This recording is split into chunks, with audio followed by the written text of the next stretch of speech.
গুরুজনদের থেকে আমরা মাঝে মধ্যেই শুনি যে সময় নাকি সবকিছু ঠিক করে দেয়, সমস্ত ক্ষততেই প্রলেপ লাগিয়ে দেয়। কথাটা শুনে মনে হয় সময় বুঝি ধন্বন্তরী গোছের কোনো দয়ালু চিকিৎসক। কিন্তু সত্যিই কি তাই? কে এই সময়? কি চায় সে? তারও কি কোনো অন্ধকার দিক আছে? চলুন আজ এই সময়ের অন্ধকারের দিকেই এগিয়ে যাব আমরা। এক পুরনো জমিদার বাড়ির জঠরে লুকিয়ে থাকা ইতিহাসের ভাঁজ খুলে দেখব কি লুকিয়ে আছে সেখানে। সত্যি কি সব উত্তর খুঁজে পাওয়া যাবে? যারা হারিয়ে গেছে তাদের হদিশ কি মিলবে? সে উত্তরও সময়ের হাতে। শুনতে থাকুন। বিছানায় শুয়ে খানিকটা এপাশ ওপাশ করে উঠে বসে অরণ্য। অদ্ভুত গুমোট হয়ে রয়েছে পরিবেশটা। মেঘ করেছে কিন্তু বৃষ্টির দেখা নেই একদম। তার উপর মাথার উপর আদ্যিকালের ফ্যানটা ঘটর ঘটর করে ঘুরেই চলেছে। আদৌ চলছে কিনা বোঝা দায়। ব্লেডগুলো ঘুরলেও হাওয়া গায়ে লাগছে না। এই মতো অবস্থায় ঘুম আসা সত্যিই অসম্ভব। হাত ঘড়ির টিক টিক শব্দ কানে আসছে। শোয়ার সময় শরীর এত ক্লান্ত ছিল যে হাত ঘড়িটাও খোলা হয়নি। এখন সেটার আওয়াজ দিব্যি লাগছে শুনতে। ভারী মিষ্টি একটা ছন্দ আছে যেন। বিরক্তি প্রকাশ করে অরণ্য। তারপর ঘরের দরজা খুলে বারান্দায় বেরিয়ে এসে একটু এদিক ওদিক দেখতে থাকে। একটা দীর্ঘশ্বাস ফেলে ছাদের সিঁড়ির দিকে একটু এগিয়ে যায়। ছাদে গেলে যদি একটু ভালো লাগে। এখনো বেজে চলেছে হাত ঘড়িটা। অন্ধকার সিঁড়ি বেয়ে দুধাপ উঠতেই একটু থমকে যায় অরণ্য। কেমন যেন গা ছমছম করে ওঠে ওর। মনে হচ্ছে যত উপরে উঠছে ততই যেন এক অন্ধকার সমুদ্রে একটু একটু করে তলিয়ে যাচ্ছে। হঠাৎ একটা অসঙ্গতি কানে আসে ওর। একটু আগের টিক টিক শব্দটা এখন থেমে গেছে। তবে কি খারাপ হয়ে গেল ঘড়িটা? অরণ্য ঘড়িটার দিকে তাকাতেই অবাক হয়ে গেল। ঘড়ির কাঁটাটা ঘুরছে বটে, কিন্তু যেদিকে ঘোরার কথা তার উল্টো দিকে। আরো ভালো করে ঘড়িটা দেখতে যাচ্ছিল অরণ্য। এমন সময় অন্য একটা শব্দ কানে আসে তার। একটা শান্ত মিহি সুর ভেসে আসছে। যেদিকে ওর গন্তব্য ঠিক সেদিক থেকেই।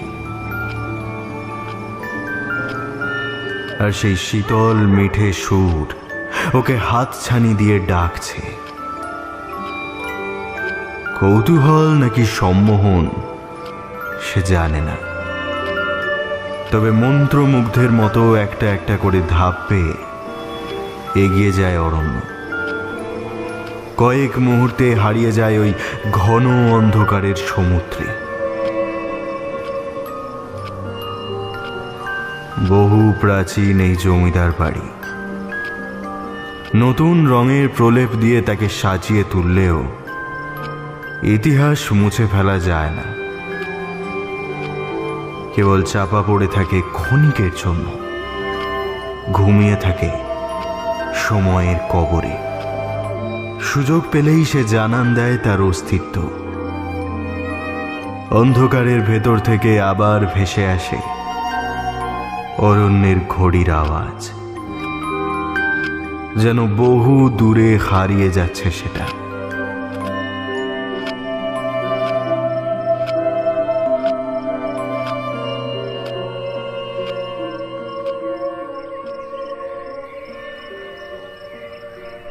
এ বাবা, এই এই একটু সাবধানে যাও। দেখো ওই জায়গাটা মনে হচ্ছে একটু পেছল আছে। এক নিঃশ্বাসে প্রায় ঘাবড়ে গিয়েই কথাগুলো বলল পুরবী। পুরবীর বয়স সবে 27 পেরিয়েছে। ছিপছিপে গড়ন আর কাঁচ কাঁচ গায়ের রঙে বেশ সুন্দরী দেখায় তাকে। মেয়ে হিসেবে বেশ লম্বা সে, কোমর অবধি কালো লম্বা চুলের ঝুলিয়ে রাখা একটা বিনুনি আর রং বেরঙের শিফন শাড়িতে তার সৌন্দর্য আরও ফুটে ওঠে। কোলে 3 বছরের মেয়ে ঋদ্ধিমাকে নিয়ে বেশ হিমশিম খাচ্ছে পূরবী। এই বাড়ির এদিক ওদিক এমন শ্যাওলা ধরে আছে যে একটু অন্যমনস্ক হলেই আর দেখতে হবে না, সোজা আছাড় খেয়ে কোমর ভাঙবে। হ্যাঁ, তাই তো দেখছি। আচ্ছা, ভাবছি এত বড় একটা প্রপার্টি আর নিলয়দের টাকা পয়সাও কম নেই, তাহলে এই পৈতৃক সম্পত্তির দেখাশোনার ব্যাপারে এত অনীহা কেন বলো তো? বিশাল উঠোনে সাবধানে এক পা করে এগোতে এগোতে বলল শুভ্র। বছর 31 বয়স তার, উজ্জ্বল গায়ের রং, 6 ফুটের কাছাকাছি লম্বা, চোখে রিমলেস চশমা, ফর্মাল শার্ট আর ট্রাউজার পরে থাকে সারাক্ষণ, হাতে অনেকগুলো লাগেজ। এমনিতেই বেশ ব্যালেন্স করে চলতে হচ্ছে তাকে, তার উপরে আবার এই শ্যাওলা। শুভ্রকে অফিসের কাজে 15 দিনের জন্য পাঠানো হয়েছে বর্ধমান।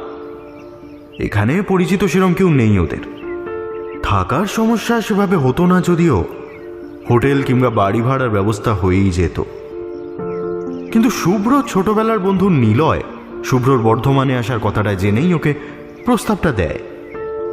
এই কটা দিন তারা নিলয়দের দেশের বাড়িতেই থাকতে পারে। এমনিতেই সেখানে কয়েকজন কাজের লোক ছাড়া আর কেউ থাকে না। বিশাল বাড়ি, তাছাড়া সারাদিন খাওয়া দাওয়া আর যত্নের কোনো ত্রুটি হবে না, বরং নিজেদের মতোই থাকতে পারবে ওরা। এইসব বলেই নিলয় রাজি করিয়েছে শুভ্রকে। শুভ্রও খুব একটা আপত্তি করেনি, পূরবীরও প্রস্তাবটা মনে ধরেছিল। এমন জমিদার বাড়িতে থাকা আর সঙ্গে বেশ জমিদার ফিলিংসটাই বা কম কি, হোক না সে 15 দিনের জন্য। বিশাল উঠোন পেরোতেই বাড়িটার প্রকাণ্ড কাঠামোটা নজরে আসে। কয়েক ধাপ সিঁড়ি উঠে তবে সিংহদ্বারে প্রবেশ। সিঁড়ির দুপাশে ভারী সুন্দর দুটি নারী মূর্তি এক অদ্ভুত ভঙ্গিতে দাঁড়িয়ে আছে, সঙ্গে আবার 2টো করে ডানা, ঠিক যেন স্বর্গের পরী নেমে এসছে বাস্তবের মাটিতে। দেখলেই বোঝা যায় একসময় এদের রং ছিল দুধ সাদা।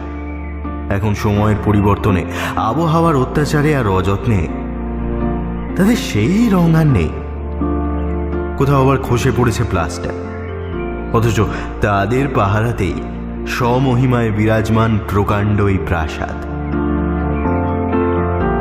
বাড়িটা বেশ বড়, সাদা রংটা একেবারে ফিকে হয়ে এসেছে, শ্যাওলায় ঢেকে ফেলেছে খানিকটা। সামনের গোটা 2 তলা জুড়ে চওড়া ঝুল বারান্দা, আর 3 তলায় একটা ছোট্ট ঘর। বাড়িটা ঠিক মাঝ বরাবর যেন এক চূড়া, সাবেকিয়ানায় ভরপুর। সে জমিদারিও নেই আর বাড়িরও সেই যত্ন নেই, তবুও আভিজাত্যের ছাপ যাবে কোথায়? কত ইতিহাসের সাক্ষী হয়ে আছে কে জানে, পুরনো কত হিসেব মেলেনি এখনো। শুধু বয়ে চলা সময়ের স্রোত নিয়ে বেঁচে আছে আজও, একদিন সব হিসেব মেলানোর অপেক্ষায়।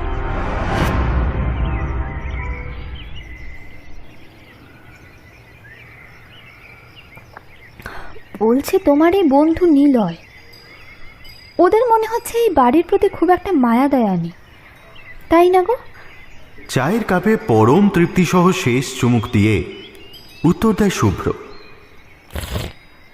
আরে, ওরা কত বড় লোক তোমার আইডিয়া আছে? এমন সম্পত্তি আরও প্রচুর আছে ওদের। মায়ের তরফ বাবার তরফ মিলিয়ে নিলয়ের ভালোই পয়সা।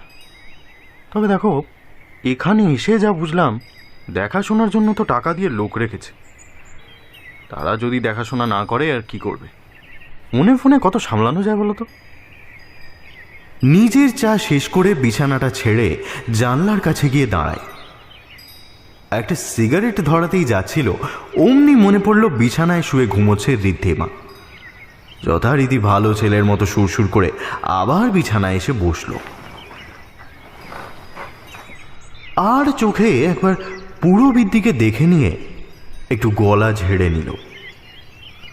তো বুঝলাম, কিন্তু তবু তো একটু নজর রাখা উচিত বলো। আমরা এসেছি বলে ঘর দুয়ারগুলো কাজের লোক দিয়ে ঠিক করিয়েছে, কিন্তু উঠোন, কী অবস্থা উঠোনটার! শ্যাওলা পড়ে একেবারে একাকার হয়ে গেছে। আরে ওরা তো ফাঁকি মারবেই, মালিকের তো একটু হুঁশ থাকা দরকার বলো। মেয়ের মাথায় হাত বোলাতে বোলাতে বলল পূরবী। শুভ্রর এই সিগারেটের ব্যাপারটা খেয়ালই করেনি সে। খেয়াল করলে পুরো প্যাকেটটাই কেড়ে নিত। এমনিতেই সে নিয়ম বেঁধে দিয়েছে দিনে একটার বেশি নয়, সেখানে সেই কোটা 1 ঘন্টা আগেই শুভ্র পূরণ করে ফেলেছে। তার উপর আবার মেয়ের সামনে আরও কেলেঙ্কারি কাণ্ড। কিন্তু এই মুহূর্তে এত কিছু খেয়াল করছে না পূরবী। কি যেন এক গভীর চিন্তায় সে মগ্ন। হ্যাঁ, সেই এই কাজের লোকগুলোর এখানে অভ্যাস হয়ে গেছে। আমরা অসাবধান হলেই পা পিছলে। একটু থেমে আবার প্রশ্ন করে শুভ্র। এই, তোমার কি হয়েছে বলো তো? হ্যাঁ, কই কিছু না তো। অল্প থেমেই আবার ধীর গলায় বলতে থাকে পূরবী। এই বাড়িটার দিকে তাকালে না আমার গাটা কেমন ছমছম করে ওঠে। কত প্রজন্মের ওঠার সাক্ষী বলো তো।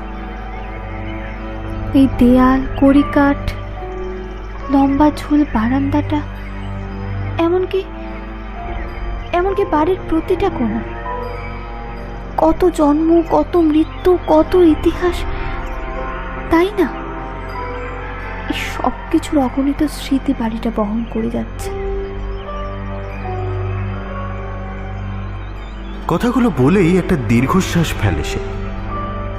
শুভ্রও কিছু একটা বলতে যাবে, ঠিক এমন সময় ঘরে ঢুকলো এক বছর 55 রোগাটে চেহারার ভদ্রলোক। মাথায় বেশ বড় একটা টাক, যে কটা চুল বর্তমান তারও অর্ধেক পাকা।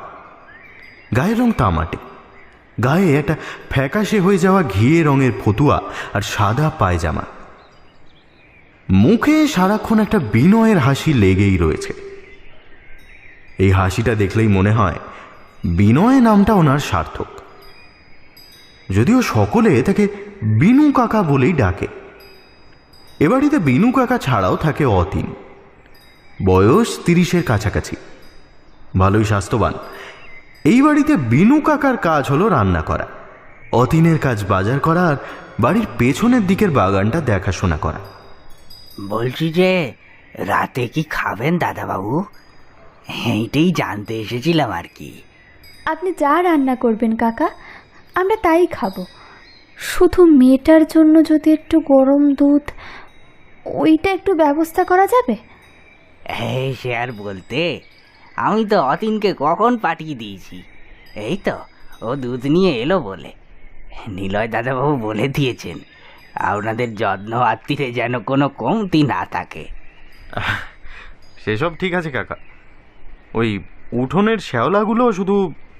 শুভ্রকে প্রায় থামিয়ে দিয়েই বিনু কাকা জিভ কেটে বলে ওঠে, হ্যাঁ এই দেখেছেন, আসলে কি বলুন তো, আমরা সামনের দরজাটা ব্যবহার করি না। দুটো মোটে প্রাণী থাকি এই বাড়ির একটা ঘরে পড়ে। যখন যা প্রয়োজন হয় ওই পিছন রাস্তা দিয়েই যাই। তাই উঠোনের কথাটা একদম খেয়াল ছিল না। আমি কাল সকালেই সব পরিষ্কার করার ব্যবস্থা করছি, একদম চিন্তা করবেন না। আচ্ছা, পেছনের রাস্তাও আছে? ঠিক আছে, আপনি রান্না জোগাড় করুন, আজ একটু তাড়াতাড়ি শুয়ে পড়ব, বড্ড ক্লান্ত আমরা।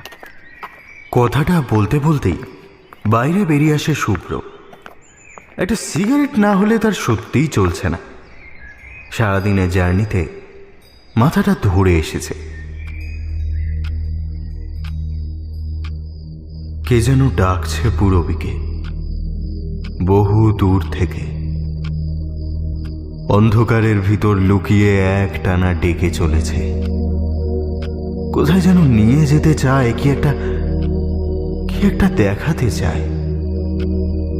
পূরবী বুঝতে পারছে না যাওয়া উচিত হবে কিনা। হঠাৎ ওর মনে হলো ঠিক ডাক নয়, একটা সুর বাজছে, সেটার মধ্যেই একটা চাপা আহ্বান মিশে আছে। এই সুরটা ওর চেনা, মনে হয় ছোটবেলায় মায়ের কোলে শুয়ে বহুবার যেন শুনেছে এই সুর। কেবল তখনও জ্ঞান হয়নি বলে ভুলে গেছে বড় হতে হতে। পুরবীর জন্মের শেকড় থেকে কেউ ডেকে চলেছে ওকে। ওর পায়ের নিচের মেঝে ঠান্ডা হয়ে আছে, বুঝতে পারল একটা ছাদে দাঁড়িয়ে আছে। এগোতে যেতেই পা আটকে গেল পুরবীর। একটা ঘড়ি পড়ে আছে মেঝেতে। হাত বাড়িয়ে তুলে নিল সেটা। অবাক হয়ে দেখল ঘড়ির কাঁটাটা স্বাভাবিকের উল্টো দিকে ঘুরছে। ভালো করে কিছুক্ষণ সেদিকে তাকিয়ে থাকতেই হঠাৎ খেয়াল হলো পুরবীর, ঘড়ির কাঁটাটা আদৌ ঘুরছে না, বরঞ্চ ওর কাঁচের ওপর অন্য একটা ঘড়ির ছায়া পড়েছে। সেই ঘড়ির কাঁটাটাকেই ভুল করে ঘড়ির ভিতরে ভেবেছিল। তবে কি মাথার উপরে আর একটা ঘড়ি আছে? অবাক হয়ে ওপরের দিকে তাকাতেই পুরবী স্তম্ভিত হয়ে গেল। গোটা আকাশের বুক থেকে চাঁদ তারা সব মুছে গেছে। তার বদলে আকাশটা একটা মহাজাগতিক ঘড়িতে পরিণত হয়েছে। তার কাঁটাটা এগিয়ে চলেছে টিক টিক করে।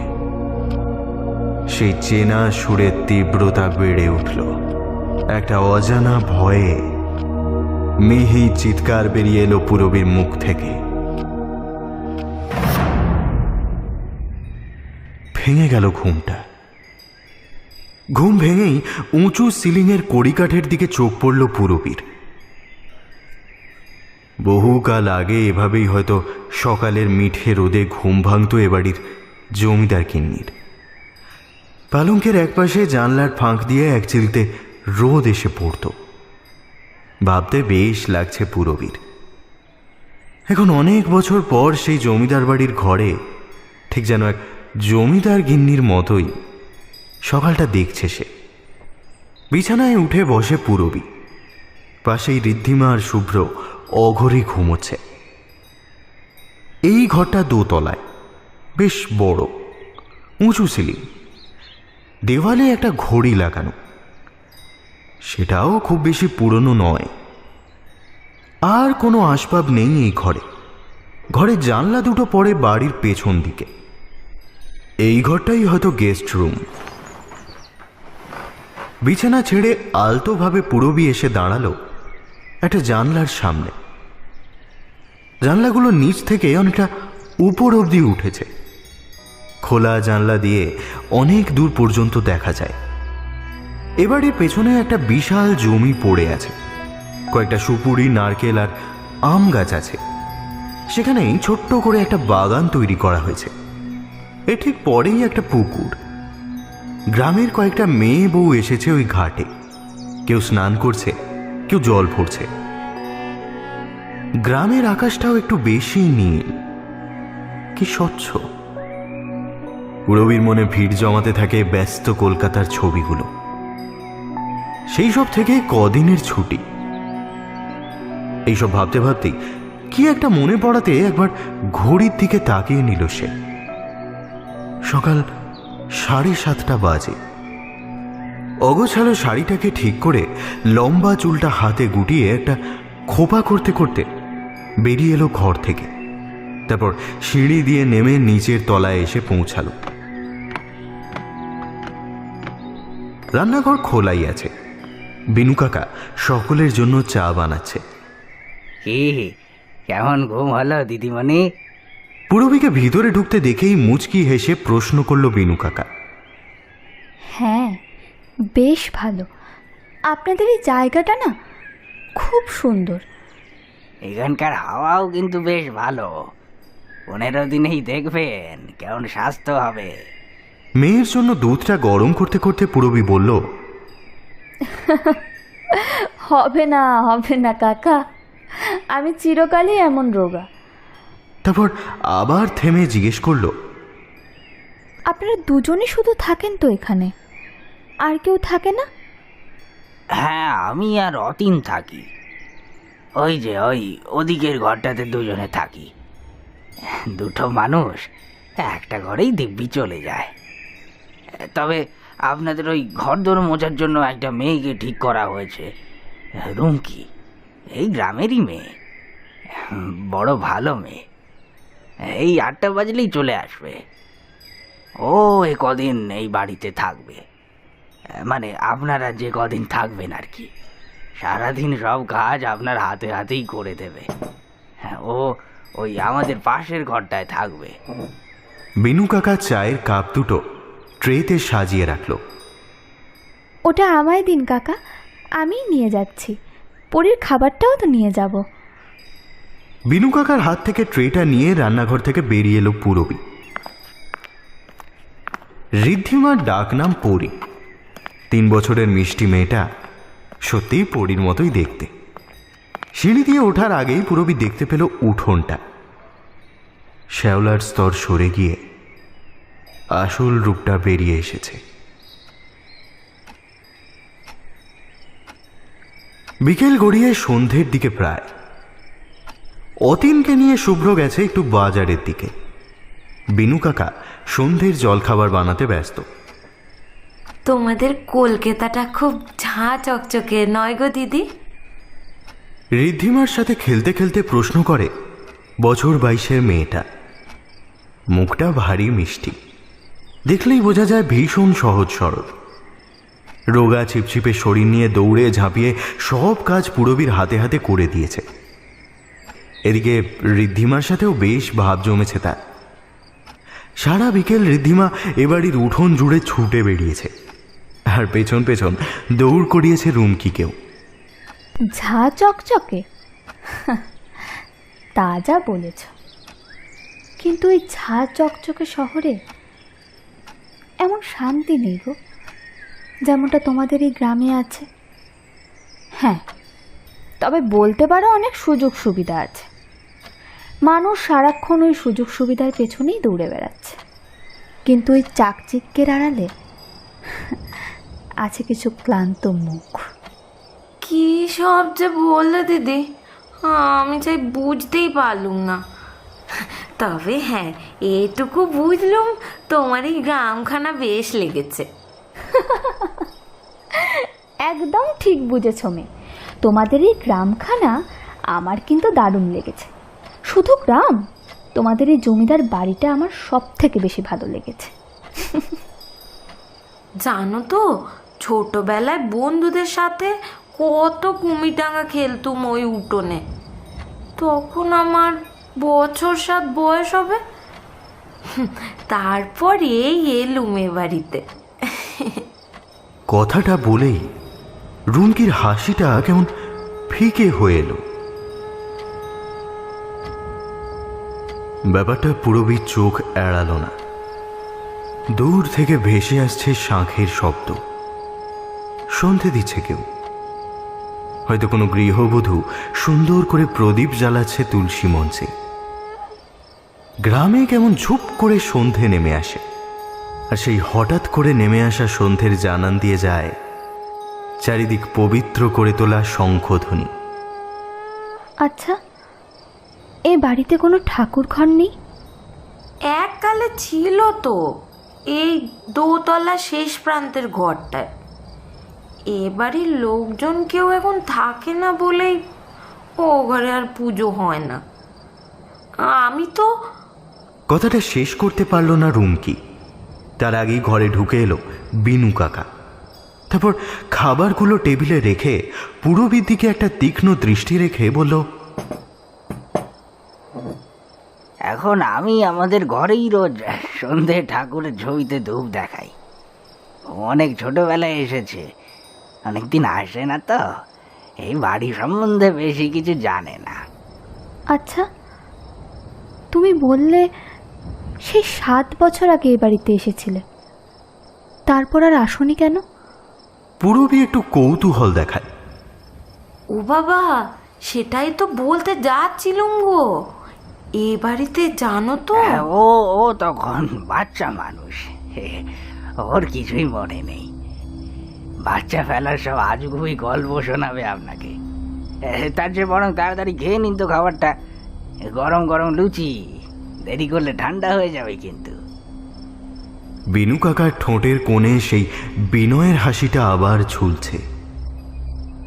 একটা চোরা দৃষ্টি হানেন তিনি রুমকির দিকে, তারপর গলাটা নরম করে বলেন, রুমকি মা, খাবারটা খেয়ে একটু রান্নাঘরে আসিস তো মা, সবজিগুলো একটু কেটে দিবি।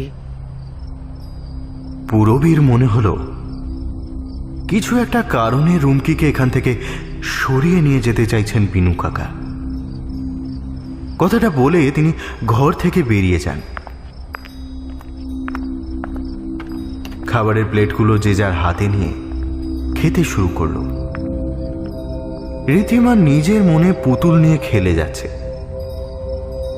পুরবী মাঝে মধ্যে একটু করে লুচির টুকরো তার মুখে ভরে দিচ্ছে। খাবারটা শেষ করে প্লেটগুলো নিয়ে রুমকিও বেরিয়ে গেল ঘর থেকে। পুরবীর কেমন একটা খটকা লাগলো। কিছু কি আড়াল করতে চাইল বিনু কাকা? এমন কি কারণ ছিল রুমকির এ বাড়িতে না আসা? কি এমন ঘটেছিল আজ থেকে 15 বছর আগে? এই সব প্রশ্নগুলো মাথার মধ্যে ঘুরতে থাকে পুরবীর।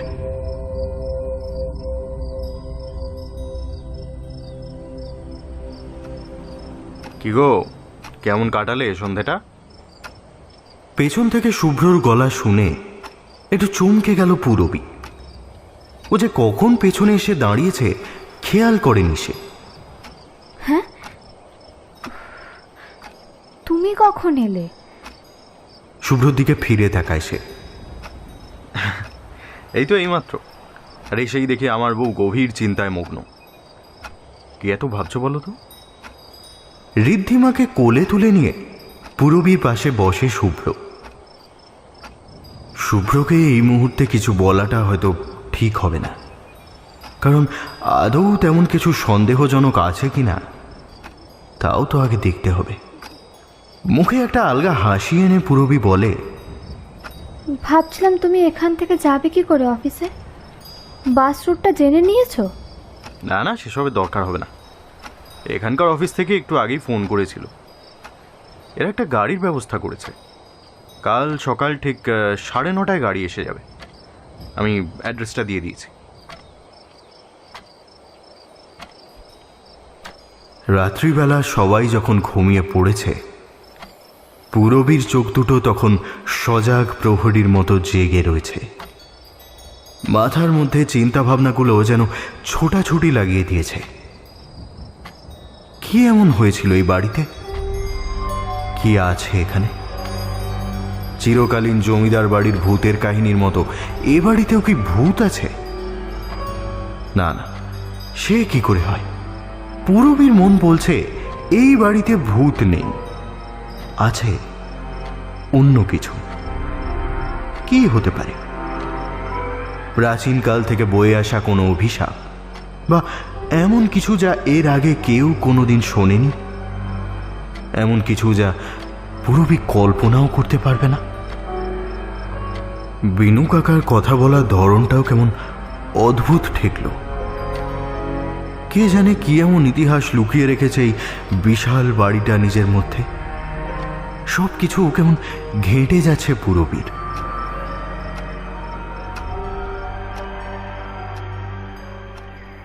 আজ সকালটা বেশ ভালো লাগছে। গতকাল রাতে অল্প বৃষ্টি হয়েছিল, তাতেই আবহাওয়াটা মনোরম হয়ে উঠেছে। একটা ঠান্ডা হাওয়া বইছে। একটু আগেই গাড়ি এসেছিল, শুভ্র বেরিয়ে গেছে। অতীনকে পাঠানো হয়েছিল বাজারে, যদিও বাজারে যাওয়ার তেমন কোনো প্রয়োজন ছিল না। পুরবী জোর করে পাঠিয়েছে। এটা লাগবে ওটা লাগবে বলে সরিয়েছে ব্যাটাকে। গতকাল রাত থেকেই পুরবীর রুমকির ওপর নজর রাখছে। পুরবীর মনে হয়েছে কিছুতেই রুমকিকে পুরবীর কাছে ঘেঁষতে দেওয়া হচ্ছে না। কোনো না কোনো কাজে ব্যস্ত রাখা হচ্ছে রুমকিকে। নিশ্চয়ই বিনু কাকা লাগিয়েছে ওকে। দুপুরের খাবারের একটা লম্বা লিস্ট সে ধরিয়ে দিয়ে এসছে বিনু কাকাকে। রুমকিকেও সে বের করে এনেছে বেশ বুদ্ধি খাটিয়ে। আজ সেই গোটা জমিদার বাড়ি ঘুরে দেখবে রুমকিকে নিয়ে। তার ফাঁকেই রুমকির পেট থেকে কথা বের করবে। এ বাড়ির একতলার ঘরগুলো বেশ বড় বড়, সবগুলো একই ছাঁচে তৈরি। প্রতিটা ঘরই খালি, সেভাবে কোনো আসবাবপত্রই নেই। এই সব ঘরগুলো যে খুব একটা খোলা হয় না তা বেশ বোঝা যাচ্ছে। কেমন ভ্যাপসা একটা গন্ধ। পুরবী ঘরগুলোর জানলা খুলে দেওয়ায় বহু বছর পর ঘরগুলোয় রোদ ঢুকল, ঝাপটা দিল তাজা হাওয়ার। পাশের ঘরে ঢুকে এলো পুরবী। এ ঘরেই একসময় বাড়ির প্রধান কর্তা সস্ত্রীক থাকতেন। পুরনো আমলের কারুকার্য করা আয়না বসানো আছে একটা, আর একটা বিশাল পালঙ্ক আছে ঘরে। যদিও বা তার অবস্থা বেশ শোচনীয়। পুরবীর চোখের সামনে স্বপ্নের মতো ভেসে উঠতে লাগলো জমিদারি আমল। ওই পালঙ্কেই বসে আছেন জমিদার গিন্নি, গা ভর্তি সোনার গয়না আর লাল টুকটুকে শাড়ি। একটু পরেই উঠে এসে দাঁড়াবেন জানলাটার কাছে, হয়তো এভাবেই জানলা দিয়ে দূরে চেয়ে থাকবেন। চলো গো দিদি, পাশের ঘরগুলো দেখবে না?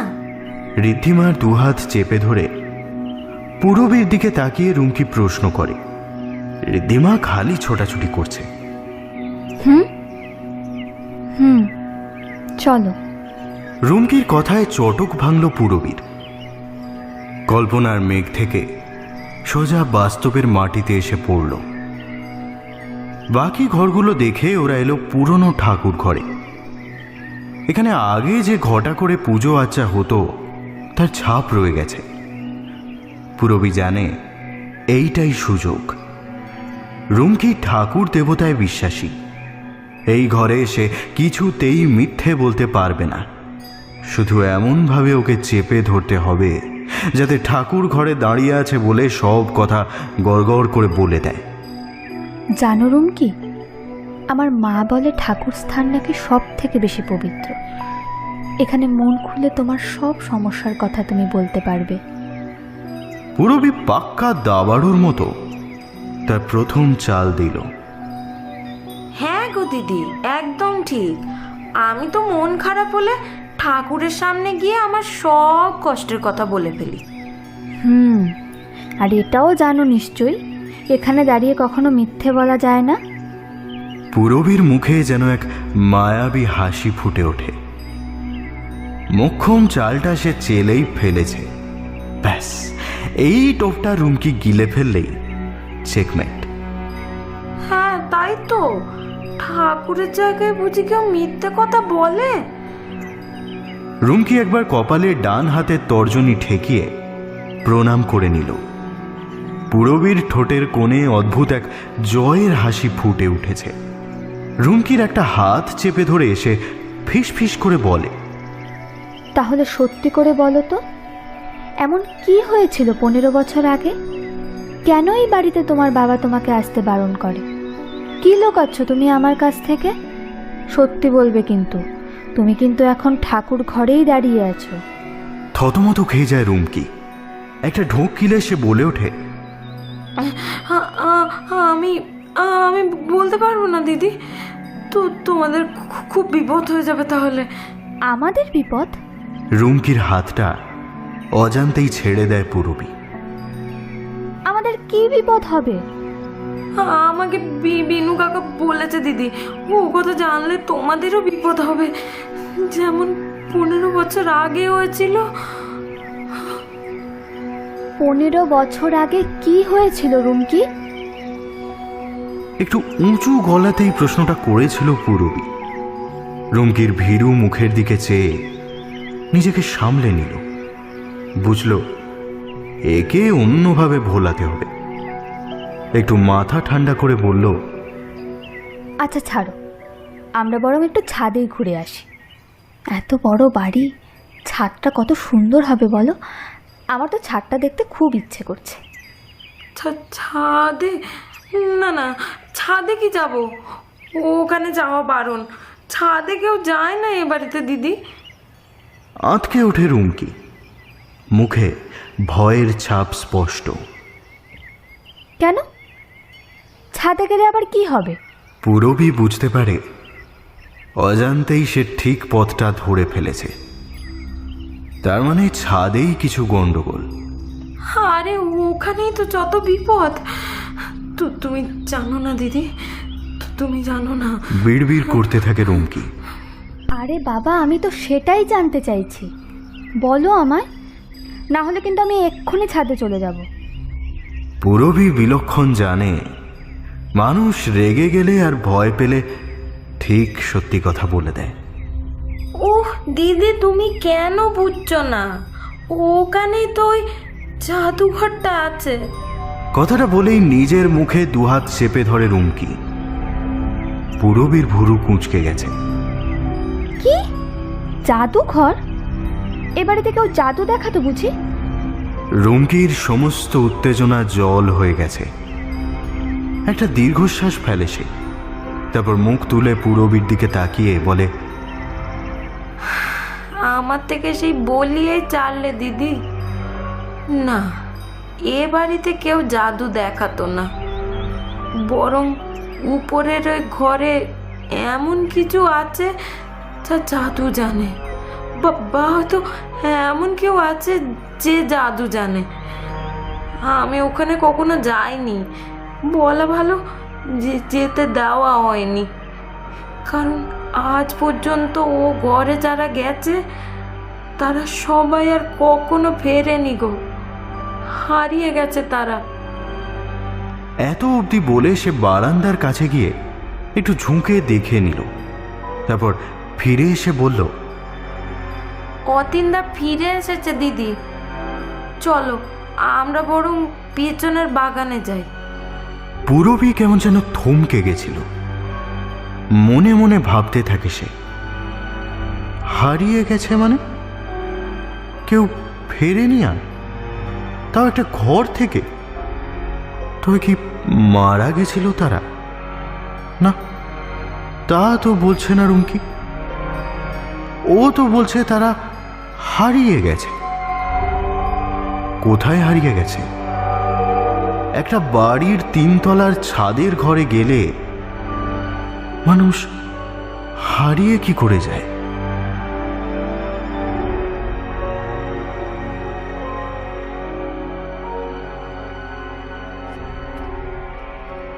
সাবধানে দিদি, সাবধানে। হ্যাঁ, একটু কাদা আছে কিন্তু, কাল রাতের বৃষ্টির জন্য এই দশা।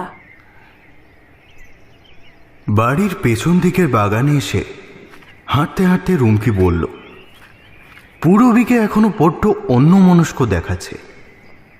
ঋদ্ধিমার একটা হাত পুরবীর হাতে, আরেকটা রুমকির হাতে। কাদা না, তাই একটু আছে। তুমি ওসব কথা ছাড়ো। আচ্ছা রুমকি, তুমি আমায় একটু খোলসা করে বলো না বোন, কি হয়েছিল সেদিন? আমার তো কিছুই মাথায় ঢুকছে না। একটা জমিদার বাড়ির ছাদ থেকে কেউ কি করে হারিয়ে যেতে পারে? তারা কি মারা গেছিল নাকি খুন হয়েছিল? পুরবী অস্থির হয়ে পড়েছে। একটু এদিক ওদিক তাকিয়ে রুমকি বলল, বলছি দিদি, সব বলছি। তুমি যখন এটুকু জেনেছ, তখন বাকিটা না জানলে তোমার মন শান্ত হবে না, তা আমি জানি। তবে তুমি আমাকে কথা দাও দিদি, তুমি ওই জাদুঘরে যাবে না, কথা দাও আমাকে। পুরবীর হাতটা ধরে কাতর স্বরে বলল রুমকি। পুরবী যেন একটু ভাবল, তারপর সম্মতিসূচক ভঙ্গিতে মাথা নাড়ল। রুমকি বলতে শুরু করল, তখন আমার মাত্র 7 বছর বয়স। রোজ বিকেলের মতো আমরা কজন এ বাড়ির উঠোনে কুমির ডাঙ্গা খেলছিলাম। ব্যাস ওই উঠোনেই, জানো তো, এ বাড়ির ভেতরে ঢোকার তখন খুব একটা অনুমতি দেওয়া হতো না আমাদের। এ বাড়িতে তখন একটা ছেলে এসেছিল কিছুদিন থাকতে। মানে এ বাড়িরই ছেলে, সৌরভ নাম ছিল ছেলেটার। বাবার কাছে শুনেছি তার বয়স নাকি তখন 25। আর বাবা এও বলেছিল সে নাকি এ বাড়িরই কোনো তরফের শরিক, কিন্তু এ বাড়ির সঙ্গে তার ঠিক কী সম্পর্ক তা আমি জানি না, বাবাও কিছু বলেনি। তো সেদিন যখন আমরা খেলছিল, হঠাৎ থেকে মিনতি মাসি ছুটে আসছে দোতলা থেকে, আর চিৎকার করছে সর্বনাশ হয়ে গেছে, সর্বনাশ হয়ে গেছে বলে। মিনতি মাসি তখন এ বাড়িতেই কাজ করতো। সে ছুটে এসে বিনু কাকাকে বলেছিল, বিনুদা ছাদের জাদুঘর খোলা, আর সৌরভ দাদাবাবু কোথাও নেই। কথাটা বলেই হাপুস নয়নে কাঁদতে শুরু করেছিল সে। তারপর আবার কাঁদতে কাঁদতে বলেছিল সৌরভ দাদাবাবু হারিয়ে গেল। এখন আমি কি জবাব দেব দিদিমণিকে? এসব যখন বলছিল মিনতি মাসি, আমরা সব শুনছিলুম অবাক হয়ে। ভাবছিলুম বাহারে এ বাড়িতে একটা জাদুঘর আছে বুঝি, সেখানে জাদু দেখানো হয়। তবে জানো তো দিদি, সেদিন মিনতি মাসি বিনু কাকার উপর রাগও করেছিল, কেন তা জানি না। রাগের মাথায় কি বলেছিল অত খেয়াল নেই। তখন তো আমার মাথায় জাদুঘরেরই কথা ঘুরছিল। শুধু এটুকু মনে আছে, মিনতি মাসি বলেছিল, তুমি সব জেনেও এমন কেন করলে?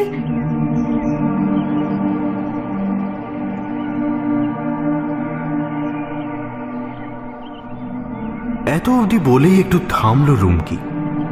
তারপর একটা দীর্ঘশ্বাস ফেলে বলল, এর থেকে বেশি আমি আর কিছু জানি না দিদি।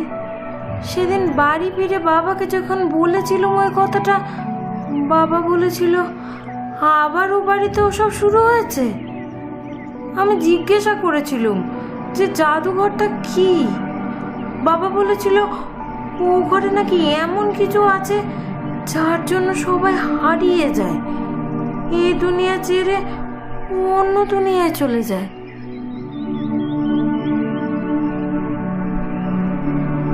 এতক্ষণ সমস্ত কথা মন্ত্রমুগ্ধের মতো শুনছিল পূরবী। এই শেষ কথাটায় সে চমকে ওঠে। অন্য দুনিয়ায় মানে? তার মানে তো মরে যাওয়া। না গো দিদি, হারিয়ে যেত। মারা গেলে তো তার দেহটা পাওয়া যেত বলো। এমন নাকি এবারের ইতিহাসে বহুবার ঘটেছে। আর কাদের সাথে এমন হয়েছিল তুমি কিছু জানো? না, বাবাও আর কিছু বলেনি। তবে বিনু কাকা হয়তো জানে। কথাটা শুনে পূরবী খানিক বিড়বিড় করে। এবারের প্রত্যেকের নাম তার মানে বিনু কাকাই বলতে পারবে। লোকটার কাছ থেকে জানতেই হবে কায়দা করে। তারপর আবার বেশ গোয়েন্দার মতো জেরা করতে শুরু করে রুমকিকে। আচ্ছা, তখন কোনো পুলিশ এসেছিল এই বাড়িতে? হ্যাঁ, এসেছিল তো পরের দিন সকালে। কিন্তু কিন্তু কি? আমি শুনেছিলুম সেই দিন রাতেই নাকি মালতী মাসিও হারিয়ে গেছিল। অনেক চেষ্টা করেও ওদের দুজনকে খুঁজে পায়নি পুলিশ। আচ্ছা রুমকি, অতীন ছিল এ বাড়িতে তখন? হ্যাঁ, অতীন দা তো সেই 5 বছর বয়স থেকে এ বাড়িতে আছে। বিনু কাকার দূর সম্পর্কের আত্মীয় হয়। ওর বাবা মা নেই, তাই বিনু কাকার কাছেই থাকে।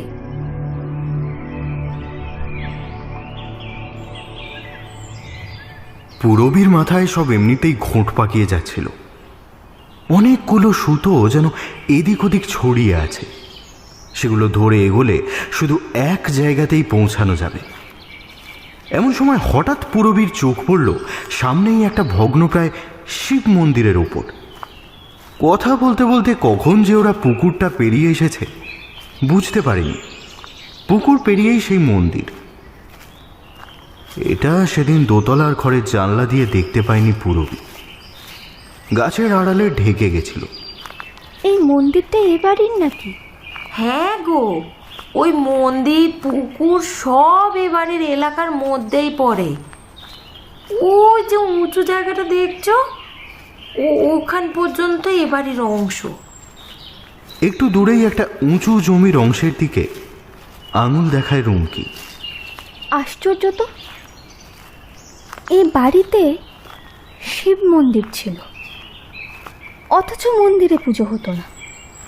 বাড়ির ভেতরে আলাদা ঠাকুর ঘরে পুজো হতো। কপালে ভাঁজ পড়েছে পুরবীর। ব্যাপারটা এবারই খটকা লেগেছে তার। না না, হতো তো। জানো তো, আমি বাবার কাছে শুনেছি এ বাড়িতে খুব ধুম করে পুজো হতো এই মন্দিরে। পুরোহিত আসতো। বাবা অবশ্য নিজে দেখেনি, শুনেছে।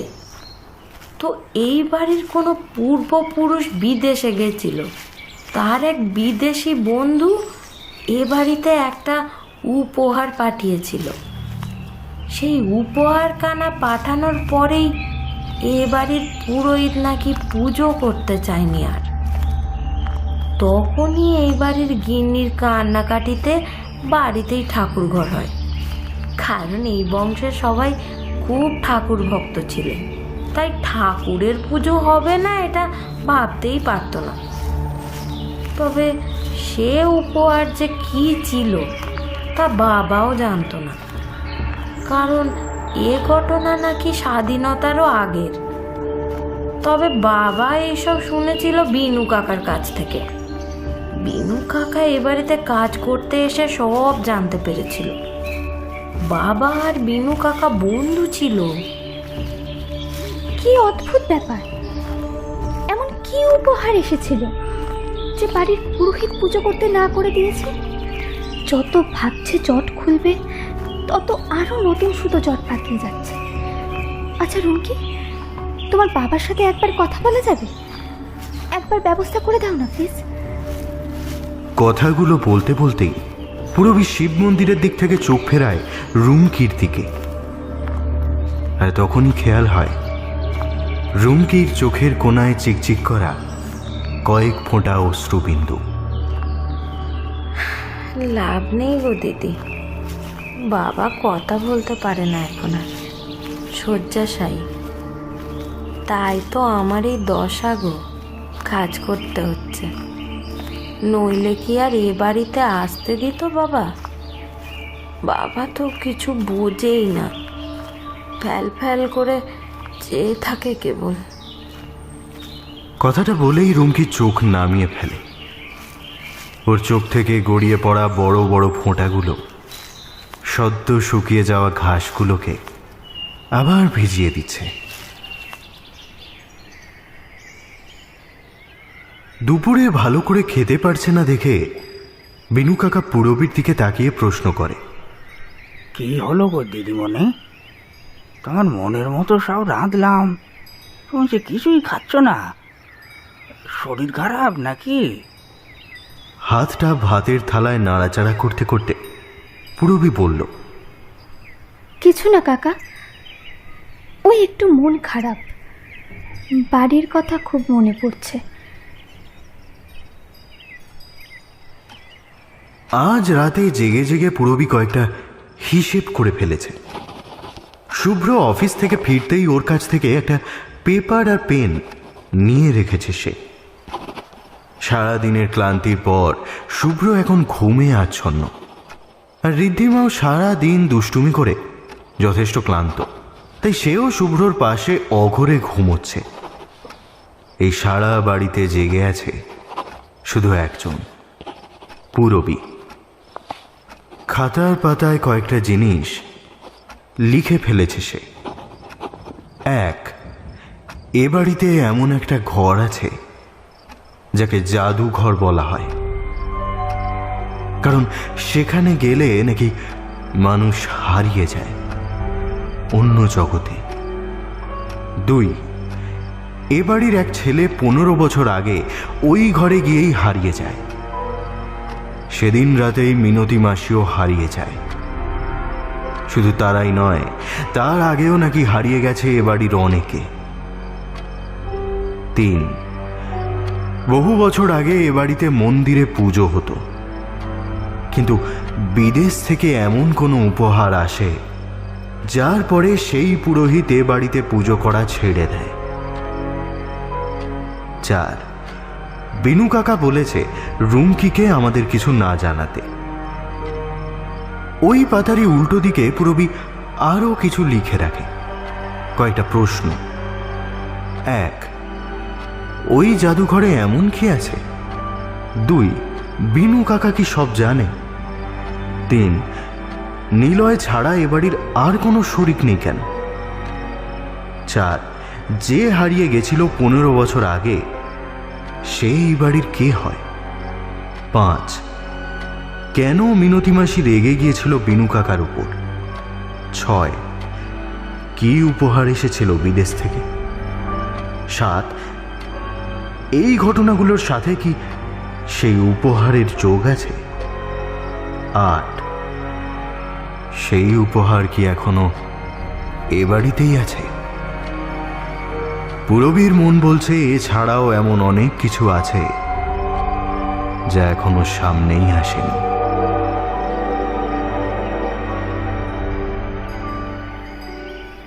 আজ সকালেও যথারীতি অফিসের গাড়ি এসে শুভ্রকে নিয়ে গেছে।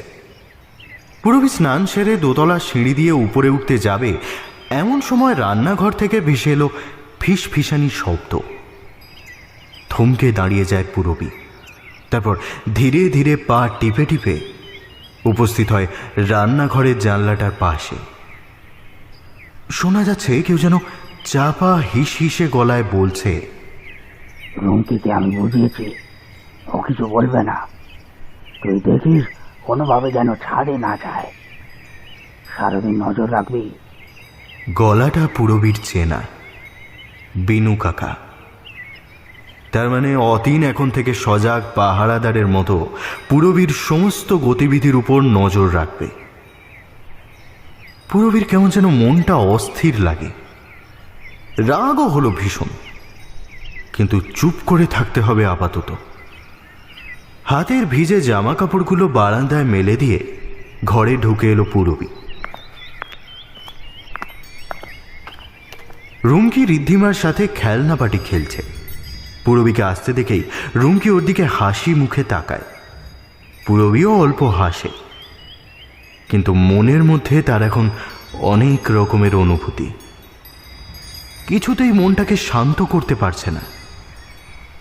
আচ্ছা রুমকি, তুমি আজকে একটা কাজ করবে সারাদিন। তুমি বিনু কাকাকে একটু হাতে হাতে সব কাজ করে দাও, আমার কাছে খুব একটা বেশি থেকো না। বিনু কাকা যেন মনে করে এই ঘটনায় আমার কোনো ইন্টারেস্ট নেই, আর তুমিও আমায় কিছু জানাও না বা জানাতেও চাও না, তাই একটু এড়িয়ে যাওয়ার চেষ্টা করছো, বুঝলে? আর অতীন তো আমাদের উপর নজর রাখছি, সুতরাং বিনু কাকার কাছে একটা পজিটিভ রিপোর্ট যাবে, আর এখানেই আমার কাজটা করতে সহজ হবে। আজ সন্ধ্যায় তৈরি থেকো রুমকি, একটা আড্ডার আসর বসবে এই ঘরে। এ কথা তোমার কাউকে বলতে হবে না, আমি নিজেই সবাইকে বলবো। আমার আসল টার্গেটটা হচ্ছে বিনু কাকার নিজেই। ওনার কাছ থেকে এবারের বংশধরদের ব্যাপারে আমাকে জানতেই হবে, যেভাবেই হোক জানতে হবে। ধীর গলায় কথাগুলো বলল পুরবী। আমি জানি না দিদি তুমি কি চাইছো, তবে খুব সাবধান। বিনু কাকা কিছু টের পেলেই কিন্তু খুব রাগ করবে। রুমকি ভয়ে ভয়ে বলল, না রুমকি, তোমার বিনু কাকা আর যাই হোক আমার উপর রাগ করবে না, এটা আমি বুঝে গেছি। কারণ আমরা হচ্ছে মালিক পক্ষের লোক, আমাদের বিপদও উনি চট করে করতে পারবেন না। এবারের রহস্য ভেদ তো আমি করবই, যেভাবেই হোক। সারাদিন শেষে সন্ধে নেমেছে। পুরবীর সব প্ল্যান রেডি, নিপুণভাবে ছক কষেছে সে। জালে বিনু কাকাকে পড়তেই হবে। শুভ্র অফিস থেকে ফিরে এসেছে।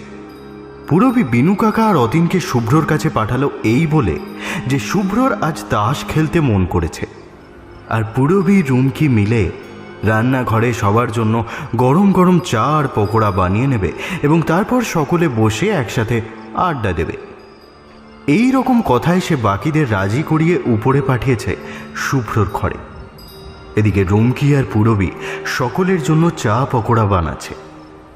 এই ফাঁকে রুমকিকে যা যা বোঝানোর তা বুঝিয়ে নিয়েছে পূরবী। চলো চলো, সকলের জন্য চা পকোড়া এসে গেছে, এখন খেলা বন্ধ। একটা বড় ট্রে হাতে নিয়ে ঘরে ঢুকলো রুমকি, আর পেছনেই পূরবী। খাটের উপর একপাশে শুভ্র বসে, পাশে রিধিমা ঘুমিয়ে আছে। সামনেই দুটো চেয়ারে, একটাতে বিনু কাকা আর একটাতে অতীন বসে। রুমকি এসে সামনের টেবিলে খাবারগুলো রেখে মেঝেই বসতে যাচ্ছিল, পূরবী তাকে আর একটা চেয়ার এগিয়ে দেয়। পূরবী ও শুভ্রর পাশে খাটেই গিয়ে বসলো, তারপর সকলের দিকে খাবারের প্লেট এগিয়ে দিয়ে বলল, এই অনেক হয়েছে খেলা, তোমরা খেলা বন্ধ করে এখন সবাই খাওয়া দাওয়া শুরু করো, না হলে কিন্তু সব ঠান্ডা হয়ে যাবে। খেলার আমেজে বিনু কাকা অতীন সকলের মুখ বেশ প্রসন্ন। পূরবী একবার আর চোখে দেখে নিল সেসব। সকলে যে যার মতো খাওয়া শুরু করলো। বিনু কাকা পকোড়ায় কামড় বসাতে বসাতে বলে উঠল, বাহ, বেশ রান্নার হাত তো আপনার দিদিমণি। নিজের হাতের রান্না খেতে খেতে অন্যের হাতের খাবারের স্বাদ যেন ভুলতেই বসেছিলাম। অতীন একটু কমই কথা বলে। এই প্রথম সেও বলে উঠল, আজকের সন্ধ্যাটা বেশ ভালোই কাটছে। না হলে আমরা এই দুটো মানুষ আর এত বড় একটা বাড়ি, কেমন করে যেন সময়টা পেরিয়েই যায়, ভালো লাগে না। অনেক দিন পর আগের মতো বাড়িতে লোক আছে, ভালোই লাগছে। কতদিন পর যে তাস খেললাম। ওই বিকেলবেলায় আগে যেতাম নেরুদের পাড়ায় তাস খেলতে, কিন্তু এখন আর যাওয়া হয় কই। কথাগুলো বলেই একটা আস্ত পকোড়া গপ করে মুখে পুড়ে নিল সে। তাই দেখে রুমকি ফিক করে হেসে ফেলল। পূরবী চোখ টিপে তাকে সতর্ক করে দিল, অনেক কষ্টে ফাঁদে আনা শিকার হাত ছাড়া হয়ে গেলেই মুশকিল। ওদের মেজাজটা কোনো মতেই বিগড়ানো যাবে না। পূরবী শুভ্রকে পিঠে একটা খোঁচা মারতেই দম দেওয়া পুতুলের মতো সে বলে উঠল, আমি আর নিলয়ও আগে খুব তাস খেলতাম কলেজের দিনগুলোতে। নিলয়ের কাছে কত শুনেছি এই বাড়ির কথা।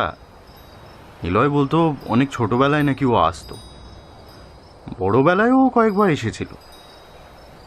আমার সেসব শুনতে বেশ লাগতো। আমি ওকে আরোই জোর করতাম।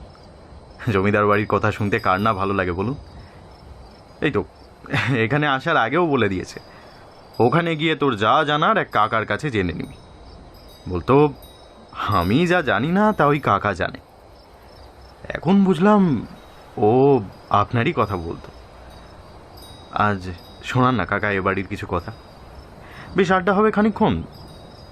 আমরা আর কদিনই বা এখানে থাকবো বলুন, তারপর আর এই জীবনে কখনো আসা হবে কিনা কে জানে।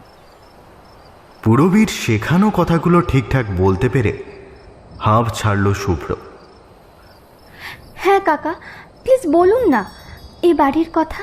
এখানে কারা কারা থাকতেন, মানে ওই বংশধরদের নাম আর টুকিটাকি। প্রমিস করছি, পাক্কাওয়ালা প্রমিস, বেশি কিছু জানতে চাইব না।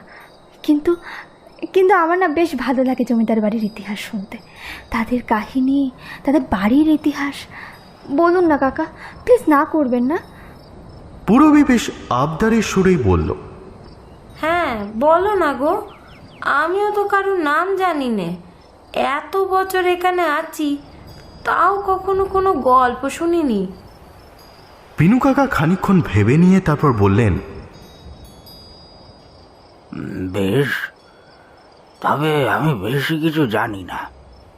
মেয়ে বাড়ির বংশধরদের নাম যতটুকু ওই বাবার কাছে শুনেছিলাম, ওই ততটুকুই।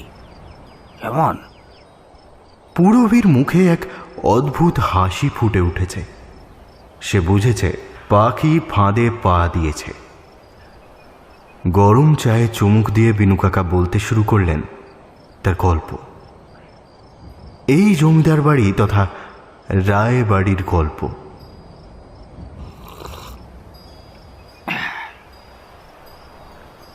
আমার বাবাও এ বাড়িতে কাজ করতেন। আমরা থাকতাম এই গ্রামেই। বাবা এ বাড়িতে কাজ করে রাতে বাড়ি ফিরে যেতেন, এখানে রাতে থাকতেন না, কারণ এ বাড়িতে তখন অনেক লোক, গম গম করতো বাড়ি। আমি কখনো আসিনি, আমি এসেছি আমার 20 বছর বয়সে, যখন আমার বাবা অসুস্থ হয়। বাইরের কোনো লোক এনারা রাখতে চাননি, তাই অগত্যা। তো তখন এসে আমি খুব বেশি আগের প্রজন্মকে দেখিনি, মানে নিলয় দাদাবাবুর বাবা আর তার বাবা। আর আমার আসার পরই তো নিলয় দাদাবাবু হলেন বছর পর। বাকিটুকু বাবার কাছে শুনেছি। এই রায় বাড়ির যিনি প্রধান ছিলেন তার নাম ছিল হরিনারায়ণ রায়। হরিনারায়ণ রায় ছিল 2 ছেলে ও 1 মেয়ে। তার বড় ছেলে প্রতাপাদিত্য রায়, ছোট ছেলে বিক্রমাদিত্য রায় এবং মেয়ে সুবর্ণলতা রায়। বড় ছেলে বিয়ে করেনি, তার শিকারের নেশা ছিল, বাইরে বাইরে ঘুরতেন। মেয়ে সুবর্ণলতা আর ছোট ছেলের বিয়ে হয়। মেয়ে সুবর্ণলতার শ্বশুর বাড়ি খুবই খারাপ হওয়ায় সেই যুগেও মেয়েকে বাড়িতে এনে রেখেছিলেন তিনি। সে মেয়ের কোনো সন্তান ছিল না, তবে সে নাকি এ বাড়িতে থেকে অনেক পড়াশুনো করেছিল। বিনু কাকাকে প্রায় মাঝপথে থামিয়ে দিয়ে শুভ্র বলে ওঠে, আরে এই তো দারুণ ব্যাপার, সেই আমলের মেয়ে হয়ে। বলতে গিয়ে থেমে যায় শুভ্র। পেছন থেকে আবার একটা খোঁচা খেয়ে বুঝতে পারে সে ভুল সময় কথা বলে ফেলেছে। হ্যাঁ, সেই যুগেই। আর রইল একমাত্র ছোট ছেলে বিক্রমাদিত্য। তিনি কিন্তু বেশ বিচক্ষণ মানুষ ছিলেন, একাধারে সংসারী এবং অন্যদিকে খুব ভালো জমিদার।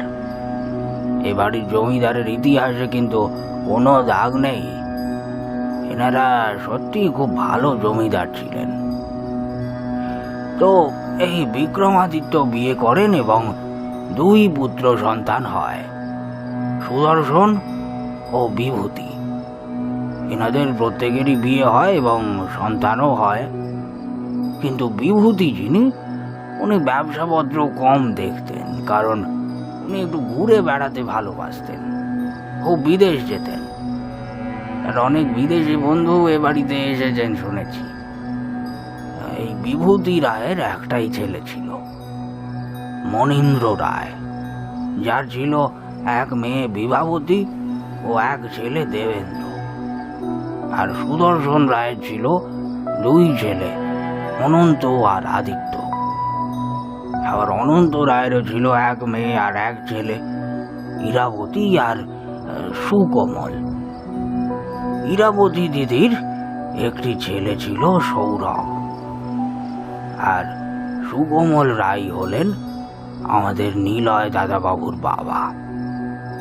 বিনু কাকা থামল, চা শেষ। হাত থেকে কাপটা নামিয়ে রাখতেই পুরবী প্রশ্নটা ছুঁড়ে দেয়, কাকা সবটা বুঝলাম না তো। ওই দেবেন্দ্র রায়, বিভাবতী দেবী, আদিত্য রায় আর আর আর কে বেশ, হ্যাঁ, ইরাবতী দেবী। ইরাবতী দেবীর ছেলে মানে সৌরভ, ওনাদের কি হলো? ওনাদের কোনো সন্তান? আর সৌরভ মানে তো নিলয়ের পিসির ছেলে হচ্ছে, সে কোথায়? এবারের তাহলে নিলয় ছাড়াও আরো শরিক আছে। বিনু কাকা যেন চমকে উঠলেন। তারপর নিজের সেই বিনয়ের হাসিটা টেনে বললেন, ওদের কথা জানি না দিদিমণি, ওরা সব ওই বয়সে মারা যান, নয়তো অন্য কিছু। ওনাদের আর খুঁজে পাওয়া যায়নি। আর সৌরভ দাদাবাবু বড় ভালো ছিল গো, মাত্র 25 বছর বয়সেই নিখোঁজ হয়ে যায়, কেউ আর টিকিও পেল না তার। ইরাবতী দেবীও ছেলের শোকে মারা যায়। আসলে কোনো জিনিসেই বেশি কৌতূহল ঠিক নয় তো, তাই আমিও দেখাইনি আর কি। জমিদার বাড়ির কথা জমিদারদের মধ্যেই থাক না, আমি হলাম গিয়ে মুখ্য মানুষ। পুরবীকে আর কিছু বলার সুযোগ না দিয়ে বিনু কাকা নিজেই খাবারের ফাঁকা প্লেটগুলো নিয়ে চলে গেলেন। অতীনও গেল পিছু পিছু। রুমকি চায়ের খালি কাপগুলো একটা ট্রেতে করে নিয়ে চলে গেল।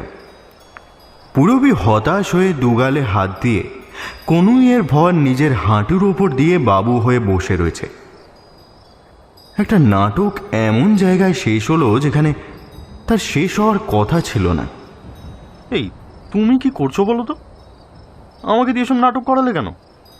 কিছু না, কিন্তু অনেক কিছু জানার আছে।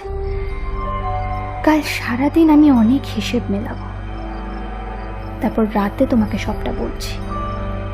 পুরবী মেঝের দিকে তাকিয়েই উত্তর দেয়, আজ সারাদিন পুরবীর অনেক ব্যস্ততায় কেটেছে। অনেক হিসাব সে মিলিয়ে ফেলেছে।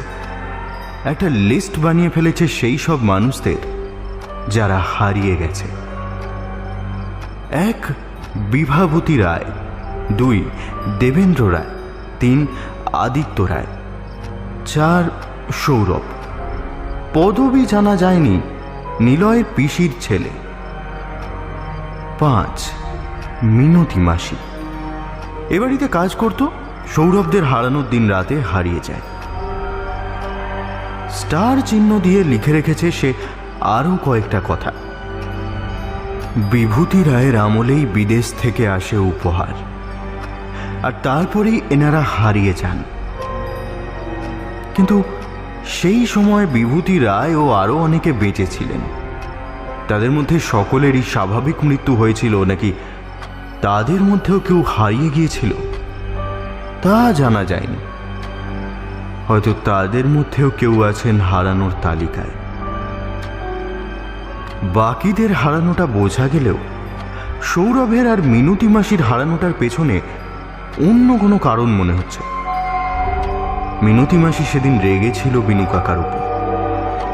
নিলয় একমাত্র শরিক এই বাড়ির, এটাই অবাক লাগছে। ওই উপহারটা আর 3 তলার জাদুঘরটায় নিশ্চয়ই কোনো যোগ আছে।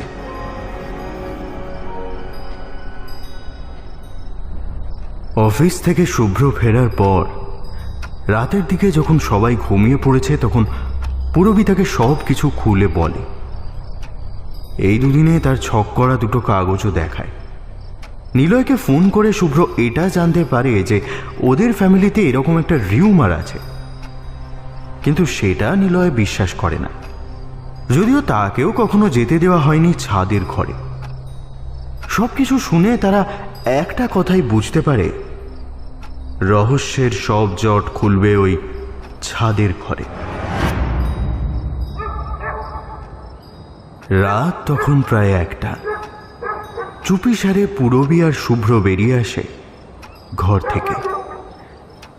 ঋদ্ধিমার যদি হঠাৎ ঘুম ভেঙে যায় আর পাশে মা বাবাকে দেখতে না পেয়ে কাঁদতে শুরু করে দেয়, এই ভয়ে তারা ঘুমন্ত মেয়েটাকেও কোলে করে নিয়ে আসে। পুরবী চাবির গোছাটা আজ বিকালেই সরিয়ে নিয়েছিল বিনু কাকার ঘর থেকে। ওতেই ছাদের চাবিও আছে, সে হিসেব করে দেখে নিয়েছে, কারণ 2টো চাবি এক্সট্রা। একটা ছাদের দরজার, আরেকটা ওই জাদুঘরের।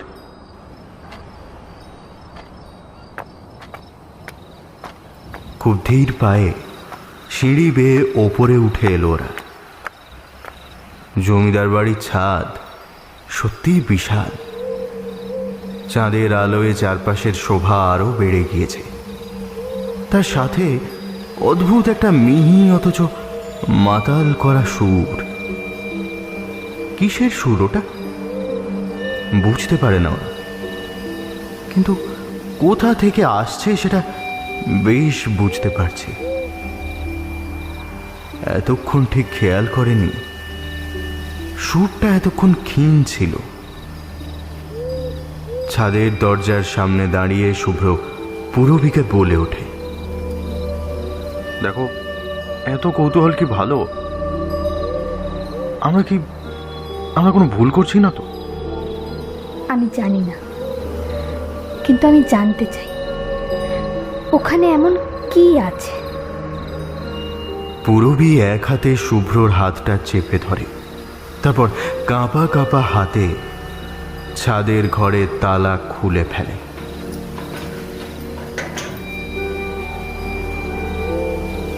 অন্ধকার একটা ঘর, ভিতরে ঢুকে এলো ওরা। এই ঘরে কোনো আলো নেই। দুপাশের জানলা খুলে দিল পূরবী। চাঁদের আলো ঘরে ঢুকেছে। সেই আলোয় আলোকিত হয়ে উঠেছে গোটা ঘর। বহু বছর পরে এই ঘরে তাজা হাওয়ার প্রবেশ ঘটেছে। ধীরে ধীরে স্পষ্ট হচ্ছে একটা মূর্তি, শ্বেত শুভ্র এক মূর্তি। দীর্ঘ এত বছরের সময়ের প্রবাহেও তার উপর বিন্দু মাত্র প্রভাব পড়েনি। ঠিক যেন এক দেবতা। এক হাতে তার কাস্তে, দুপাশে দুটো বিরাট সাদা ডানা। কিন্তু এই মূর্তি ওদের কাছে অচেনা। এই কি তবে সেই বিদেশি উপহার?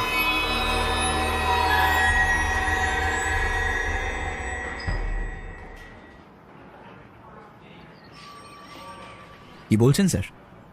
অরণ্য সান্যাল মানে বিখ্যাত ইন্ডাস্ট্রিয়ালিস্ট সুকান্ত সান্যালের ছেলে অরণ্য সান্যাল মিসিং? হ্যাঁ অভিজিৎ, তাই তো তোমাকে এত তড়িঘড়ি ডেকে পাঠালাম। ওপর মহল থেকে যে চাপ আছে সেটা তো বুঝতেই পারছো। বাট নিউজে তো কিছু দেখলাম না স্যার। নিউজটা এখনও মিডিয়া অবধি পৌঁছাতে দেওয়া হয়নি। অ্যাকচুয়ালি মিস্টার সান্যাল চান না যে এই খবরটা 5 কান হোক।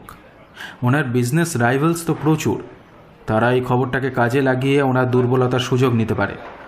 তাই মিস্টার সান্যাল চান যে পুলিশ এটা তদন্ত করুক এবং যত তাড়াতাড়ি সম্ভব ওনার ছেলেকে খুঁজে বের করুক। আর সেই জন্যই এই দায়িত্ব আমি তোমাকে দিতে চাই। তুমি যথেষ্ট এফিশিয়েন্ট, তোমার উপর আমার ভরসা আছে। ওকে, থ্যাংক ইউ স্যার। আর বলছি, ঘটনাটা কবে ঘটেছে আর শেষ কোথায় ছিল ওনার ছেলে, সে ব্যাপারে কিছু বলেছেন মিস্টার সান্যাল? ওনারা বর্ধমানের একটা জমিদার বাড়ির মালিকানা নিয়েছিলেন। কয়েকদিন আগেই আইনিভাবে সেই মালিকানা পেয়েছেন। ওনার ছেলে কাল সেখানে যায়, আর আজ সকালের দিকেই নাকি ওনার কাছে ফোন আসে যে ওনার ছেলে হারিয়ে গেছে। হারিয়ে গেছে মানে, টু বি ক্লিয়ার, অরণ্য সান্যালের বয়স 28।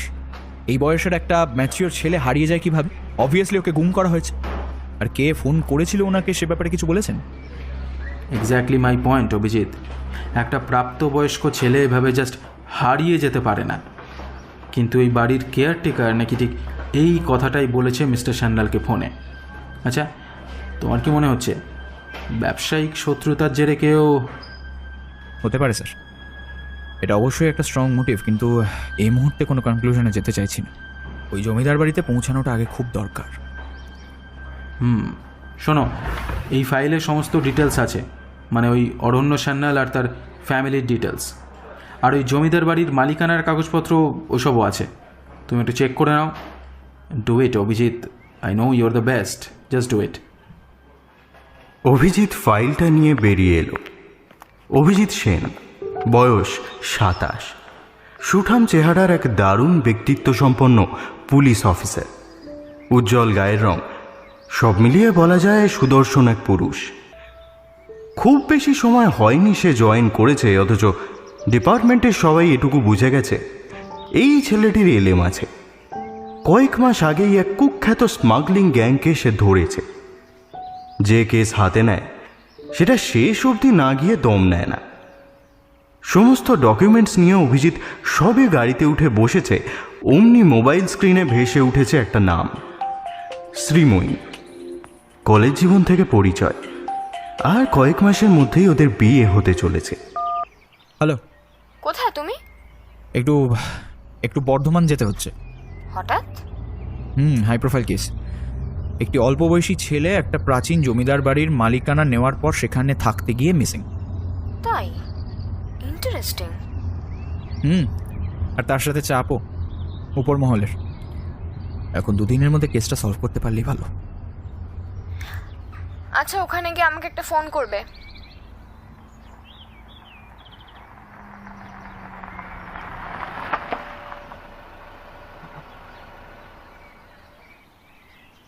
হ্যালো স্যার, আমি রক্তিম দাশগুপ্ত। একটি অল্প বয়সী পুলিশ অফিসার অভিজিতের দিকে হাত বাড়ালো। অভিজিতও হাত বাড়িয়ে দেয়। রক্তিম এখানের ইনচার্জ, 2 বছর হয়েছে জয়েন করেছে। জমিদার বাড়ির উঠোনেই অভিজিতের সাথে তার সাক্ষাৎ হলো। প্রাথমিক আলাপটা সেরে নেওয়ার পর অভিজিৎ বলে উঠল, আচ্ছা বলছি, এখনো পর্যন্ত কি কি জানতে পেরেছেন একবার আমাকে ডিটেলসটা দিন তো। রক্তিম মাথা নেড়ে বলতে শুরু করলো, এ বাড়িতে 2 জন কেয়ারটেকার আছে। একজন বিনয়, বয়স ওই 65, তাকে সবাই বিনু কাকা বলে। আর একজন হচ্ছে অতীন, ওই 40-এর কাছাকাছি বয়স হবে। আর কেউ এখানে থাকে না। এরা এ বাড়ির আগের মালিকের আমল থেকেই থাকে। আর নতুন মালিক মানে অরণ্য সান্যাল, সে তো কাল সকালেই এই বাড়িতে এসেছিলেন। আর আজ সকালেই ওই বয়স্ক লোকটা মানে বিনু কাকাই মিস্টার সান্যালকে ফোন করেছিল। অভিজিৎ হাত নেড়ে রক্তিমকে থামিয়ে বলল, এই বাড়ির আগের মালিককে সেটা জানানো হয়েছে? অবভিয়াসলি উনিও এই কেসে ইম্পর্ট্যান্ট, কারণ ওনার বাড়ি থেকেই ঘটনাটা ঘটেছে যখন। না স্যার, ফোন করা হয়েছিল ওনার অফিসে এবং বাড়িতে। উনি এখন বিদেশে। নাম্বার পেয়েছি, কিন্তু ফোনে ওনাকে পাচ্ছি না। আমি ট্রাই করছি, পেলেই আপনাকে জানাবো। আচ্ছা ওকে, এনিথিং মোর কেস রিলেটেড? এরা 2 জন বলছে যে কাল রাতে নাকি দেখেছিল অরণ্য সান্যালকে নিজের ঘরে যেতে। তারপর আজ সকালে দেখে নাকি সে ঘরে নেই, কোথাও নেই। আর বাড়ির সদর দরজা নাকি খোলা ছিল। আর স্যার, এ বাড়ির চারপাশে ফাঁকা জমির এলাকা তো অনেকটা, সেটা পেরিয়ে বাজার, লোকালয় এসব পড়ে। ওখানে গিয়ে খোঁজ খবর নিয়ে জানলাম ওনারা জানেনই না যে এখানে নতুন মালিক হয়েছে বা কেউ এসেছিল বলে। মানে জানার খুব একটা যে স্কোপ আছে তাও নয়। দরজা খোলা ছিল মানে উনি বেরিয়ে গেছেন বা কেউ? আচ্ছা একবার চলুন তো, ওনার সঙ্গে একবার কথা বলতে হবে। বিনু কাকা আর অতীনের সাথে কথা বলে নিয়েছে অভিজিৎ, তাতে সেভাবে কিছুই জানতে পারেনি সে। কোনো ক্লু নেই। হ্যালো, কি গো, খবর কি ওদিকে? ফোনের ওপাশে শ্রীময়ীর গলা। নাথিং, সব কিছু কেমন একটা ঘেঁটে আছে জানো তো। একটা 28 বছরের ছেলে মিসিং, অথচ কেউ সাক্ষী নেই। 2টো কেয়ারটেকার আছে যারা এবাড়ির পুরনো, তারা যতটুকু বলতে পারলো তারা নাকি তাকে রাতে দেখেছে, ব্যাস। সকালে সে নাকি কোথাও নেই। এইটুকু তথ্য নিয়ে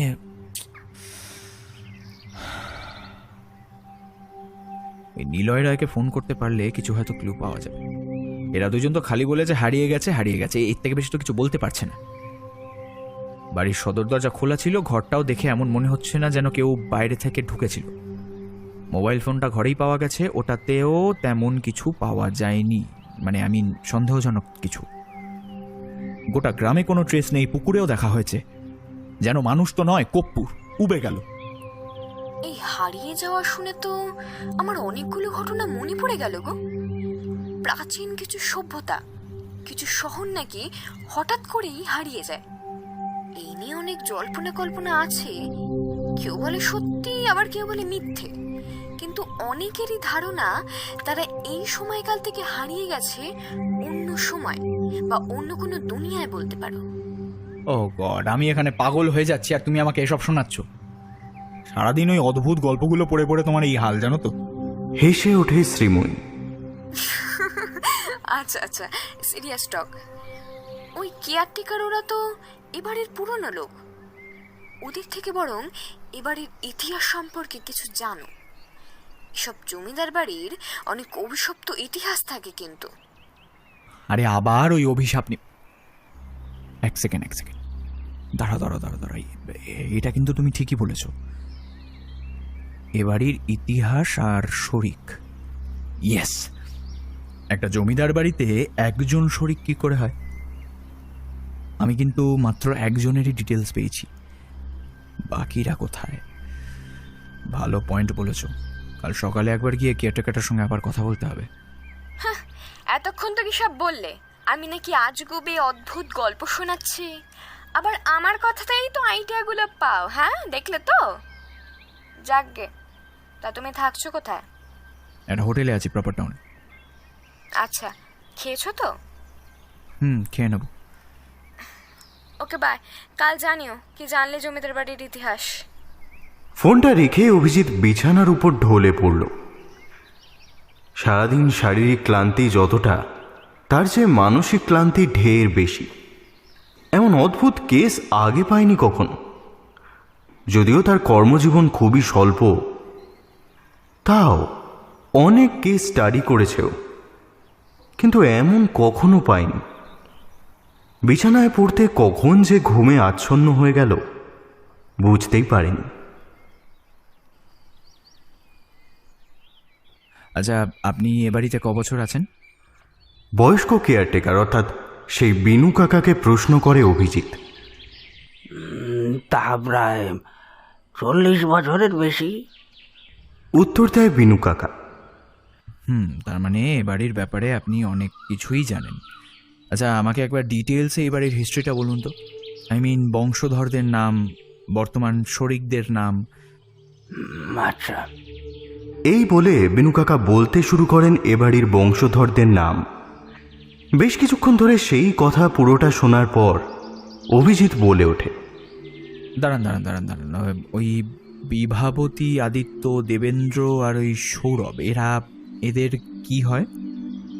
বিনু কাকা কিছুক্ষণ চুপ করে থেকে তারপর বলে, এরা সবাই ওই মারা গেছিল কিছু না কিছু অসুখে। কথাটা বলতে গিয়ে একটু থেমে যান ভদ্রলোক। অভিজিতের তীক্ষ্ণ দৃষ্টি তা এড়ায় না। আচ্ছা, চলুন তো একবার বাড়ির বাইরেটা, ওই জমির দিকটা একটু যাই। আমি যাব? হ্যাঁ, আপনিই তো জানেন যে এই বাড়ির এলাকা কতটা। চলুন না, ওসব দেখতে দেখতে না হয় আরও কয়েকটা প্রশ্ন করে নেব। পুকুরের ধারে নিচু হয়ে কিছু দেখার চেষ্টা করলো অভিজিৎ। তারপর বিনু কাকার দিকে ফিরে বলল, বলছি, এই পুকুরটা কারা ব্যবহার করে? এটা যে প্রতিনিয়ত ব্যবহার করা হয় সেটা তো দেখেই বোঝা যাচ্ছে। আগে আমরা না স্যার, এটা তো এই বাড়ির সীমানার শেষ প্রান্তে প্রায়, তাই গ্রামের মেয়ে বউরা ওই সকালের দিকে ব্যবহার করে। আগে তো সবসময় করতো, এখন গ্রাম যা উন্নত হয়েছে সবার বাড়িতেই কলে টলে। হাত নাড়িয়ে অভিজিৎ তাকে থামতে বলে। তারপর আরেকটু এগিয়ে এসে শিব মন্দিরটার কাছে থামে। আপনি কাল ইন্টারোগেশনের সময় বলছিলেন এবারের লোক এখানে থাকা বন্ধ করে দিয়েছে প্রায় 35 বছর আগে, কিন্তু এই মন্দিরে পুজো হয় না তারও অনেক বছর আগেই। অন্তত মন্দিরের অবস্থা তো সেটাই বলছে। হ্যাঁ, তা প্রায় অনেক বছর আগে, সেই স্বাধীনতারও আগে। উত্তর দেয় বিনু কাকা। কেন? ও আমি বলতে পারবো না স্যার, ও আমি জানি না। তাই কি? কিন্তু আমার অভিজ্ঞতা যে অন্য কথা বলছে মিস্টার বিনয়। বিনু কাকার দিকে না তাকিয়ে চোখে সানগ্লাসটা পরে নিয়ে অভিজিৎ বলে, আমার কাছে কিছু লুকিয়ে লাভ নেই। হ্যাঁ রক্তিম, আপডেট আছে কিছু? নিলয় রায়কে ফোনে পাওয়া গেছে? জমিদার বাড়িতে ঢুকতে ঢুকতে অভিজিৎ প্রশ্ন করে। বিনু কাকাও পেছন পেছন ঢুকে আসেন। স্যার, এই কেসটার কোনো প্রোগ্রেস হচ্ছে না। অরণ্য সান্যালের পরিবার খুবই ভেঙে পড়েছেন। ওনার মায়ের বক্তব্য হচ্ছে যে অরণ্য সান্যাল নাকি শুতে যাওয়ার আগে অবধি ওনার সাথে ফোনে কথা বলেছেন, আর ওনার তখন এক বারের জন্য কোনো কিছুই অস্বাভাবিক লাগেনি। আবার অরণ্য সান্যালের কল রেকর্ডস থেকে যা জানা গেছে তা হলো ওনার গত 2 দিন ধরে ওনার অফিস আর বাড়ি ছাড়া কারোর সাথে কথা হয়নি। আর কেউ জানতও না যে অরণ্য সান্যাল এখানে আছে। ওই অতীন বলে লোকটি জানিয়েছে যে এ বাড়ির চাবির গোছাটা অরণ্য সান্যালের কাছে ছিল। তার মানে অচেনা কেউ ঢোকার প্রমাণ এখনো পর্যন্ত আমরা পাইনি। কেউ এলে সে অরণ্য সান্যালের চেনা, যাকে তিনি নিজে দরজা খুলে দিয়েছেন বা যার সাথে তিনি বাইরে দেখা করতে গিয়েছিলেন। তাহলেও দুটো প্রশ্ন থেকে যাচ্ছে। এক, চেনা কেউ আসলে সে তো ফোন করে জানাবে, অথচ ফোনের রেকর্ডস তো সেরম বলছে না। আর দুই, কেউ যদি এসেও থাকে যার সাথে অরণ্য সান্যাল দেখা করতে গেলেন, তাহলে ফোনটা ঘরে ফেলে গেলেন কেন? তাছাড়া বাইরে থেকে কেউ জানেই না বলছেন যে অরণ্য সান্যাল এখানে ছিলেন। হচ্ছে না রক্তিম, হচ্ছে না। আমরা রং ডিরেকশনে যাচ্ছি। অভিজিতের কপালে বেশ কয়েকটা সরু ভাঁজ পড়েছে। অথবা কি স্যার? রক্তিমের ভুরু কুঁচকে গেছে। অথবা আমাদের রং ডিরেকশনে নিয়ে যাওয়া হচ্ছে। কপালের ভাঁজটা এখনো স্পষ্ট। অরণ্য সান্যাল হারিয়ে যাওয়ার আগে অবধি যে ঘরে ছিলেন অভিজিৎ, এখন সেই ঘরেই একটা চেয়ারের উপর বসে আছে। মাথার উপরে ঘুরতে থাকা ফ্যানের দিকে তাকিয়ে আছে সে। সব ভাবনাগুলো কেমন যেন জট পাকিয়ে যাচ্ছে। মনে হচ্ছে যেন যা সামনে আসছে তা সত্যি নয়, বরং এমন কিছু আছে যা সামনেই আসেনি। মাথাটাও ধরেছে বড্ড। মাথা ধরলে আর চিন্তাভাবনার উৎপাতে অভিজিতের সিগারেট কাজে দেয় না। কাজে দেয় শ্রীময়ীর সাথে কথা বললে। ওর সাথে কথা বললে একটু হালকা লাগে অভিজিতের। হ্যাঁ বলো। কেসের কোনো কিনারা হলো? অরণ্য সান্যালের পক্ষ থেকে সমস্ত দিকটাই অফ। শুধু মনে হচ্ছে কিছু একটা বা কোথাও একটা মস্ত বড় ভুল হচ্ছে। আমরা ছুটছি উত্তর দিকে, কিন্তু আসল রহস্যটা লুকিয়ে আছে দক্ষিণে। খানিকটা এরকম মনে হচ্ছে, জানো তো। তাহলে দক্ষিণ দিকটাই ঘেটে দেখো না। হ্যাঁ, সে চেষ্টাই করছি। আচ্ছা বলছি, আজকে রাতে আমি এই জমিদার বাড়িতেই থাকবো। হোটেলে ফিরতে পারবো না, কারণ গাড়িটা খারাপ হয়ে গেছে। রক্তিমকে কয়েকটা কাজ দিয়েছি, ও আমাকে ফোনে ইনফর্ম করতে থাকবে। বাড়ির লোকগুলো ভারী সন্দেহজনক। এই ফাঁকে না হয় ওদের একটু স্টাডি করে নেব। এই তুমি একা থাকবে নাকি? কে জানে বাবা, ওসব পুরনো জমিদার বাড়িতে আবার কি সব লুকিয়ে আছে। আচ্ছা আচ্ছা, তুমি চিন্তা করো না, দুজন পুলিশ থাকবেন আমার সঙ্গে। ওনারা নিচের ঘরেই আছেন। যাকে যাকে যাকে তুমি ওসব ছাড়ো। একটা কথা বলো তো, যে সেই স্বাধীনতার আগের আমলে এক পুরোহিত জমিদার বাড়ির প্রতিষ্ঠিত শিব মন্দিরের নিত্য পূজারী, বিদেশ থেকে এমন কি উপহার আসতে পারে যাতে তিনি সেই জমিদার বাড়িতে আসাটাই বন্ধ করে দিলেন? শ্রীময়ী কিছুক্ষণ চুপ করে থাকে, তারপর বলে, তার মানে এমন কিছু এসেছিল যা অশুভ কিছু। না হলে যা অন্য কোনো ধর্মকে প্রাধান্য দেয়। দেখো, সেই আমলে ব্রাহ্মণ সমাজ কিন্তু বেশ গোড়া ছিল।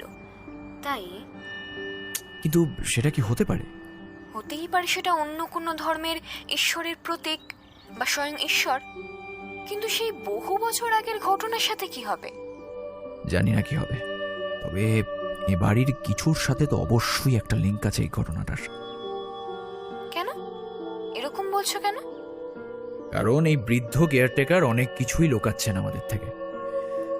যদি লিঙ্ক নাই থাকতো তাহলে লোকাতো কেন? হয়তো কেঁচো খুঁড়তে কেউটে বেরিয়ে পড়ার ভয়, অন্য কোনো ঘটনা অতীত ঢাকার চেষ্টা। হতেই পারে। রাত প্রায় 10টা। চারপাশের অন্ধকারটা বেশ গাঢ় হলেও এই গ্রামে এখন অনেক আলো। অভিজিৎ জানলাটার কাছে এসে দাঁড়িয়েছে। গোটা বাড়িতে এখন সে একাই জেগে। সত্যি কি তাই, নাকি জেগে আছে আরও কেউ সেই প্রাচীন কাল থেকে? বাইরের দিকে এক টানা অনেকক্ষণ তাকিয়ে থাকার পর ঘরের ভেতরের দিকে তাকালো অভিজিৎ। এই ঘরে খাট ছাড়াও একটা ড্রেসিং টেবিল, একটা টেবিল, দুটো চেয়ার আর একটা কাঠের আলমারি। সবগুলোই বেশ পুরনো, ধুলোর মোটা আস্তরণ, বহুকাল ব্যবহার হয় না। অভিজিৎ সেগুলোই নেড়ে চেড়ে দেখতে শুরু করলো। কোথাও ধুলো ছাড়া তেমন কিছুই পেল না। কাঠের আলমারিটাও খুলে দেখে নিল, ফাঁকা। আলমারিটা বন্ধ করতে গিয়ে হঠাৎ চোখে পড়ল বহু পুরনো হলদে হয়ে যাওয়া ভাঁজ করা কাগজ। হাতে নিয়ে অভিজিৎ বুঝতে পারে একটা নয়, দুটো কাগজের টুকরো। হয়তো বহু বছর আগে কেউ রেখেছিল এখানে। সেই কাগজের অবস্থা এখন বেশ খারাপ, কিন্তু ভিতরে কিছু লেখা আছে। কাগজ দুটো খুলতেই অভিজিতের চোখে পড়ল নাম্বারিং ও স্টার মার্ক দিয়ে লেখা কয়েকটা কথা। অভিজিৎ জানেই না যে আজ থেকে প্রায় 10 বছর আগেই তার এখনকার বয়সেরই একটি মেয়ে তার কেসের প্রায় সবটাই সমাধান করে গেছে।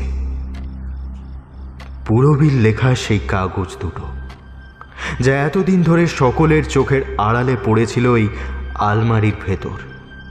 হয়তো সযত্নে রাখা ছিল অভিজিতের জন্যই, বা হয়তো কাগজগুলো সরানোর সময় পায়নি সে। বিনু কাকা এর হদিশ পেলে হয়তো এই কাগজের আর কোনো অস্তিত্বই থাকতো না। কাগজ দুটো চোখের সামনে ধরে একটা একটা করে লাইন পড়ে চলেছে অভিজিৎ। তার শরীরে বিদ্যুৎ বেগে ছুটে চলেছে গরম তরল। এ কি দেখছে সে? এই নামগুলো তার চেনা। আজই সে এ বাড়ির বংশধরদের নাম জেনেছে, তাদেরই কারো কারো নাম লেখা।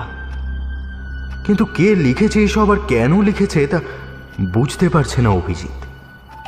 ঠিক এমন সময় ফোনটা বেজে উঠল। রক্তিমের ফোন। স্যার, আপনার কথা মতো আমি এই থানার আগের ইনচার্জের সঙ্গে কন্ট্যাক্ট করেছি এবাড়ির পুরনো কোনো রেকর্ডস আছে কিনা জানার জন্য।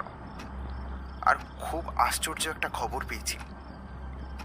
আজ থেকে 25 বছর আগে এই বাড়ির এক ছেলে সৌরভ চৌধুরী। রক্তিমের কথাটা শেষ করতে না দিয়েই শক্ত গলায় অভিজিৎ বলে ওঠে, সৌরভ চৌধুরী মিসিং ছিল, তাই তো? Exactly sir. আর বহুদিন পরেও তার কোনো ট্রেস পাওয়া যায়নি। এটা কি স্রেফ কোইন্সিডেন্স স্যার? রক্তিম, আপনি নিলয় রায়কে ট্রেস করুন। তাকে ফোনে পাওয়া গেলেই সবার আগে আমাকে জানাবেন। আচ্ছা, বাই দ্য ওয়ে, বলছি এবারের ছাদের ঘরটা কখনো দেখেছিলেন? না তো স্যার। মানে ছাদে কেন? আসলে ছাদের দরজা তো খোলা ছিল না, তাই। বুঝেছি। আপনি ওই কাজটা তাড়াতাড়ি শেষ করে আমাকে জানান, এবং নিলয় রায়কে কিন্তু কনস্ট্যান্টলি ফোনে ট্রাই করতে থাকুন। কথাটা বলেই ফোনটা কেটে দেয় অভিজিৎ। উত্তেজনায় তার সারা শরীর কাঁপছে। তার মানে এই কাগজে যা লেখা আছে তা সত্যি। আর বিদেশি উপহারের কথাটাও তো। তার মানে ওই ছাদের ঘর, কোনো ক্রাইম হয় নিশ্চয়ই ওই ঘরে। স্মাগলিং নাকি আরো খারাপ কিছু? লোকজনকে গুম করে অর্গান পাচার হয় না তো? নাকি সেই উপহারটা? যাই হোক না কেন, কি আছে ওখানে দেখতেই হবে ওকে। হাতের চাবির গোছাটা তুলে নিয়ে বেরিয়ে আসে ঘর থেকে। দ্রুত গতিতে উঠে আসে সিঁড়ি দিয়ে। একটার পর একটা চাবি ট্রাই করতে থাকে সিঁড়ির দরজা খোলার। বেশ কয়েকটা চাবির পর সঠিক চাবিটা খুঁজে পায় সে। খুলে গেছে ছাদের দরজা। ছুটে ছাদে বেরিয়ে আসে অভিজিৎ। চাঁদের আলো আজ বড় জোরালো। অভিজিৎ ছাদের ঘরের দিকে এগিয়ে আসে। এই তালার চাবি চিনতে তার বিন্দু মাত্র দেরি হয়নি, কারণ এই চাবিটি সব চাবির থেকে বেশ আলাদা, ছোট আকৃতির। চাবিটা হাতে নিয়ে তালাটা খুলতে যাবে, ঠিক তখনই অভিজিতের খেয়াল হলো একটা মৃদু সুর। সুরটা যেন অনেকক্ষণ ধরেই হচ্ছিল, কিন্তু টের পাওয়া যাচ্ছিল না। ঠিক কিসের সুর তা বোঝা যাচ্ছে না। আর দেরি করে না অভিজিৎ। চাবি খুলে অন্ধকার ঘরে ঢুকে আসে সে। ঘরে কোনো আলো নেই, সামনে এক হাত দূরত্বেও কিছু দেখা সম্ভব নয়। অন্ধকারে একটু চোখ সয়ে এলে অভিজিৎ জানলাগুলো খুলে দেয়। চাঁদের আলো ঘরে ছড়িয়ে পড়তেই অন্ধকার অনেকটা সরে গেছে। স্পষ্ট দেখতে পাচ্ছে সামনে কালো কাপড়ে ঢাকা কিছু আছে। এক পা করে ধীর গতিতে সেদিকেই এগিয়ে চলেছে অভিজিৎ। হাতের টানে এক ঝটকায় কাপড়টা খুলে ফেলে সে। কাপড়টা খুলে মেঝে ফেলতেই তার সামনে জ্বলজ্বল করে ওঠে একটা মানুষের উচ্চতার সমান শ্বেত শুভ্র এক মূর্তি। তার দুপাশে বিশাল সাদা রঙের ডানা দুই প্রান্তে মেলে ধরেছে সে। এক হাতে একটা কাস্তে, আরেক হাতে স্যান্ড ক্লক।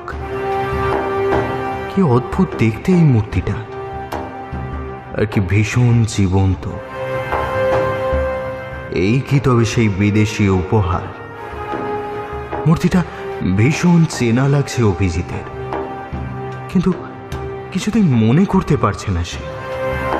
শুধু এক দৃষ্টে তাকিয়ে আছে সেই মূর্তির দিকে। কি যেন একটা আছে মূর্তিটায়। তার সমস্ত উত্তেজনা কমে এসেছে, শরীর ঠান্ডা হয়ে আসছে, যেন এক পরম শান্তি ছেয়ে যাচ্ছে তার প্রতিটা শিরায়। তার চোখের সামনে একটু একটু করে পাল্টে যাচ্ছে দৃশ্য। সে যেন অনন্ত মহাকাশে বিচরণ করছে। এ কোথায়? অন্য কোনো জগৎ? দূর থেকে ভেসে আসছে সেই করুণ সুর। এখন সেটা অনেকটা স্পষ্ট। কেউ কি বাঁশি বাজাচ্ছে? সুরটা শুনে মনে হচ্ছে বহু বহু প্রাচীন কোনো সুর, যেন গভীর সমুদ্রের অতল গহ্বর থেকে উঠে আসছে সেই ধ্বনি। সেই সুরটা ধীরে ধীরে আরো আরো তীব্র হয়ে উঠছে। আচ্ছন্ন হয়ে পড়ছে অভিজিৎ, চোখ জুড়ে আসছে তার। সে নিজেকে আর ধরে রাখতে পারছে না। হঠাৎ এই অনন্ত অন্তরিক্ষের মাঝে ফুটে উঠল কিছু মূর্তি, মানব মূর্তি। ধীরে ধীরে স্পষ্ট হচ্ছে সেই মূর্তিগুলো অভিজিতের চোখের সামনে। সে চিনতে পেরেছে এদের মধ্যে একজনকে, অরণ্য সান্যাল। আর বাকিরা তবে আরো হারিয়ে যাওয়া মানুষগুলো। এরা তো জীবিত। এটা কি সত্যিই তবে অন্য জগৎ? এরা কি সত্যি হারিয়ে গেছে অন্য জগতে? কিন্তু এদের বয়স বাড়েনি কেন? তার মানে এই দুনিয়াটায় সময় স্থির। সময়। অভিজিতের মনে পড়ে গেছে মূর্তিটা কার। তার মানে this is the world of Chronos. হ্যাঁ, Chronos, the god of time. Greek mythology অনুযায়ী সময়ের দেবতা। এই দুনিয়াটা তার। অভিজিৎ বুঝতেও পারছে না, একটু একটু করে অদৃশ্য হয়ে যাচ্ছে তার শরীরটা এই পৃথিবী থেকে। বাঁশির শব্দটা আরো আরো তীব্র হয়ে উঠছে। আর যেন সহ্য করতে পারছে না সে, অথচ মন্ত্রমুগ্ধের মতো স্থির হয়ে আছে। কিন্তু এই তীব্র বাঁশির শব্দের মধ্যে দিয়েও খুব ক্ষীণ একটা কণ্ঠস্বর ভেসে আসছে। কি যেন বলছে লোকটা। স্যার, চোখটা বন্ধ করুন, চোখটা শিগগির বন্ধ করুন স্যার, এখনো সময় আছে স্যার, দেরি হয়ে যাওয়ার আগে চোখটা বন্ধ করুন, চোখটা বন্ধ করুন। মুহূর্তে যেন চটক ভাঙে তার। অনেক কষ্টে চোখটা বন্ধ করে নেয় অভিজিৎ। ধীরে ধীরে সেই বাঁশির শব্দ পাতলা হতে থাকে, যেন গভীর কোনো সমুদ্রে লুকিয়ে থাকা অতল গহ্বর থেকে আস্তে আস্তে উপরে উঠে আসছে অভিজিৎ। বিনু কাকা ছুটে গিয়ে মেঝেয় পড়ে থাকা কালো কাপড়টা দিয়ে ঢেকে ফেলে মূর্তিটাকে।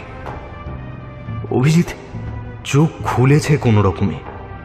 তারপর তাকে কোনো মতে টেনে নিয়ে আসে বিনু কাকা ঘরের বাইরে, পৃথিবীর এই খোলা আকাশের নিচে। দরজায় তালা দিয়ে বিনু কাকা অভিজিতের সামনে এসে দাঁড়ায়। অভিজিৎ এখনো হতভম্বের মতোই দাঁড়িয়ে আছে। বিনু কাকা বলতে শুরু করে, আমি কখনোই কারোর ক্ষতি চাইনি স্যার। বহু বছর ধরে এই ইতিহাস বয়ে নিয়ে চলেছি আমি। আমার বাবাও এক সময় পাহারাদারের মতোই রক্ষা করার চেষ্টা করেছিল সবাইকে। এখন এ দায়িত্ব আমার। আমি শুধু সবাইকে দূরে রাখতে চাই স্যার, অথচ সবাই এই একটা দিকেই ছুটে আসে বারবার। মুখ নামিয়ে ফেলে বিনু কাকা। এতক্ষণে ঝিম ধরা ভাবটা কেটেছে অভিজিতের। আমি চাইনি স্যার, ওদের এ ঘরে আনতে আমি চাইনি, করতে বাধ্য হয়েছিলাম। নুনের দাম স্যার, নুনের দাম।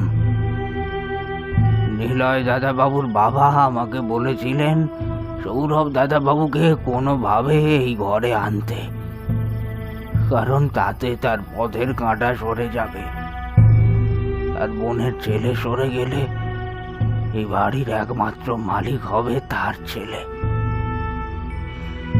এটা আমারই দোষ ছিল স্যার। মিনতি সব জেনে ফেলায় ওকেও।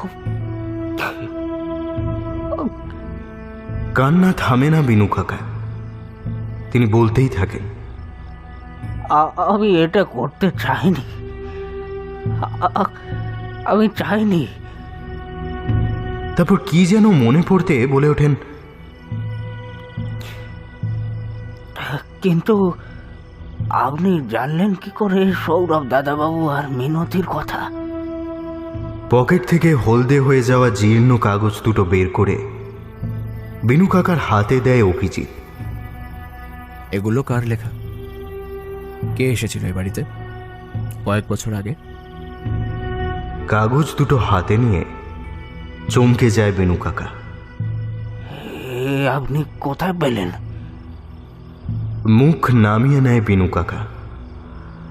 আজ থেকে 10 বছর আগে 2008 সালে এই বাড়িতে নিলয় দাদাবাবুর এক বন্ধু শুভ্র দাদাবাবু, তার স্ত্রী পুরবী দিদিমণি আর তার 3 বছরের মেয়ে বড়ি দিদিমণিকে নিয়ে 15 দিনের জন্য থাকতে এসেছিলেন।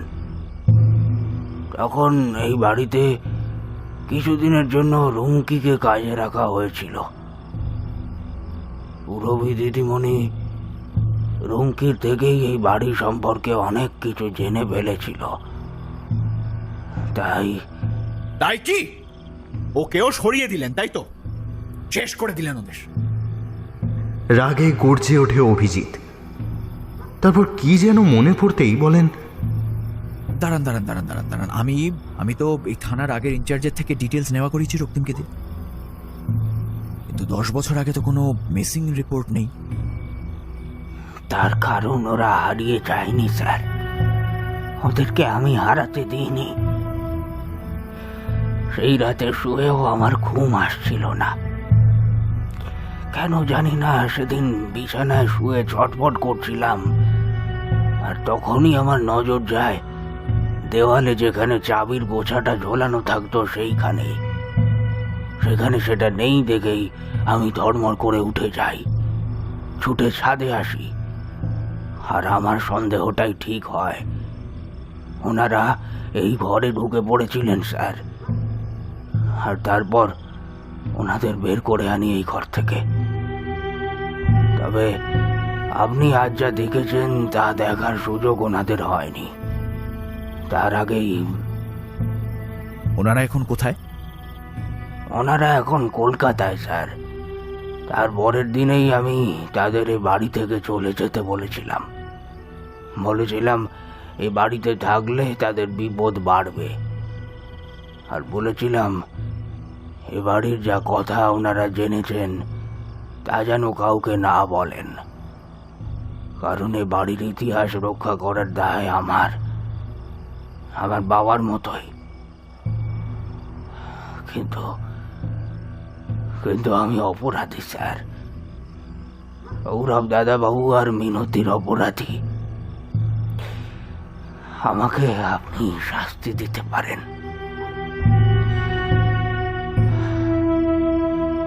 এই শাস্তি আইনে কি করে দেওয়া যায় সেটা আমার জানা নেই। আপনাকে দিয়ে যিনি কাজগুলো করিয়েছিলেন তিনি তো আর নেই। তিনি থাকলেও হয়তো আইন তাকে কোনো শাস্তি দিতে পারত না। অল্প হাসল অভিজিৎ, তারপর বলল, অরণ্য সান্যালের কেসটা? আমি জানি না স্যার, হয়তো উনি রাতে কোনো কারণে ছাদে এসেছিলেন, হাওয়ার জন্য হয়তো। আমি সকালে ওনাকে দেখতে না পেয়ে আর ছাদের ঘর খোলা দেখে বুঝে যাই উনি, আর তখনই ছাদের দরজা বন্ধ করে নিজের সদর দরজা খুলে দিই। আপনাদেরও মিথ্যে বলেছি যাতে এই ইতিহাস বেরিয়ে না আসে, কিন্তু বিশ্বাস করুন স্যার, ওনার ব্যাপারটা আমি করিনি। বিনু কাকার কাঁধে একটা হাত রাখে অভিজিৎ, তারপর বলে, ঠিক আছে, বিশ্বাস করলাম। এবার বলুন তো, ইতিহাস থেকে মুক্তি পাওয়ার কি উপায় আছে? কথাটা বলতেই ফোন বেজে ওঠে অভিজিতের। Hello sir. হ্যাঁ বলুন রক্তিম। মিস্টার রায়কে ফোনে পেয়েছি। উনি পুরোটা শুনে বললেন যে এই বিষয়ের ব্যাপারে উনি কিছুই জানেন না। আর সৌরভ চৌধুরী কেসটা বললেন যে উনি জানেন হারিয়ে যাওয়াটা। এই নিয়ে নাকি অনেক রিউমার ছিল ওনাদের বাড়িতে, কিন্তু 10 বছর আগে নাকি ওনার এক বন্ধু ফ্যামিলি নিয়ে এসেছিল। আর রক্তিমকে থামিয়েই অভিজিৎ বলে ওঠে, কিন্তু ওনারা অক্ষত অবস্থায় ফিরে গেছেন, তাই তো? হ্যাঁ, কিন্তু কিন্তু স্যার আপনি কিভাবে মানে অনুমান অনুমান। আচ্ছা, আর কোনো কাজ আপাতত নেই, কালকে কথা হবে। ওকে, বাই। অরণ্য সান্যালের কেসটা সলভ হয়নি। তার কেসটা মোস্ট মিস্টেরিয়াস কেসের মধ্যে ধরা হয়। অভিজিৎ যদিও সবটাই জানে, কিন্তু এই কথা কাউকে জানিয়ে লাভ নেই। অরণ্য সান্যালকে ফেরানো সম্ভব নয়। পূরবী, শুভ্র আর ঋদ্ধিমা ভালোই আছে, আর শ্রীময়ীও অভিজিৎকে নিয়ে ভালোই আছে।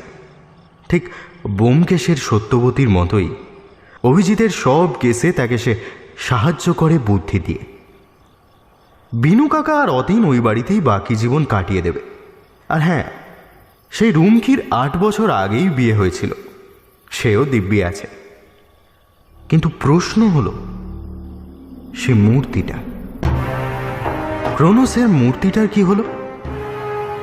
এ গল্প কোনো অপদেবতার নয়, এ গল্প এক দেবতার। তাই ওটাকে ভেঙে ফেলার বা বিনষ্ট করার সাহস কারও হয়নি। আচ্ছা, আমরা দুর্গাপুজোর দশমীতে কি করি? ঠাকুরের বিসর্জন, তাই তো? ধরে নিন খানিকটা তাই হয়েছে। কিন্তু যদি তাই হয়, তাহলে এত বছরে কেউ তা করেনি কেন? এই প্রশ্নটা মনে থেকেই যায়। কারণ এই জমিদার বাড়ির অনেকেই চায়নি এই ইতিহাস থেমে যাক। অর্থাৎ এই মূর্তির ক্ষমতাকে এ বাড়ির অনেক পূর্বপুরুষ কাজে লাগিয়েছিল সম্পত্তির লোভে। ঠিক যেমন নিলয়ের বাবা নিলয় ছাড়া আর কোনো শরিক থাকতে দেননি, আর বিনু কাকা ও তার বাবা কেবল এ বাড়ির ইতিহাসকে রক্ষা করে চলেছে, রক্ষা করছে এই মূর্তি। প্রভুর নির্দেশ মেনে চলা এক ভৃত্যের ধর্ম। প্রভু আর ভৃত্যের এরকম নমুনা ইতিহাসে প্রচুর আছে। অভিজিৎ তাকে বোঝায় এই ইতিহাস রক্ষার দায় আর তার নেই, কারণ যার আদেশে তিনি এতকাল রক্ষা করে এসেছেন এই ইতিহাস, সেই মালিক আর নেই। এবারের মালিকানা এখন অন্য কারোর। এই মূর্তি তাই বিসর্জন দিতে আর কোনো বাধা নেই। ইতিহাস আর ফিরে আসবে না। এই জমিদার বাড়ি থেকে আর কেউ হারিয়ে যাবে না।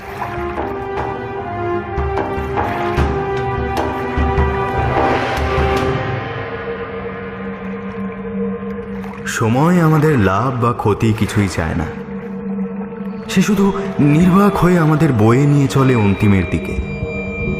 সে অচেনা কোনো নদীর বুকে নৌকার বোবা মাঝির মতো, কেবল বয়ে নিয়ে যাওয়া তার কাজ। আজ গল্প পাঠে আমার সঙ্গে ছিল দিগন্তিকা, সায়নী, তমাল, অন্বেষ, আলোকলতা, রক্তিম, রণদীপ ও অনুভব। শব্দগ্রহণে রক্তিম এবং আবহ সঙ্গীত ও স্পেশাল এফেক্টে আমি সায়ক ও ম্যাক্স। পোস্টার ডিজাইনে কভারম্যান অভিব্রত।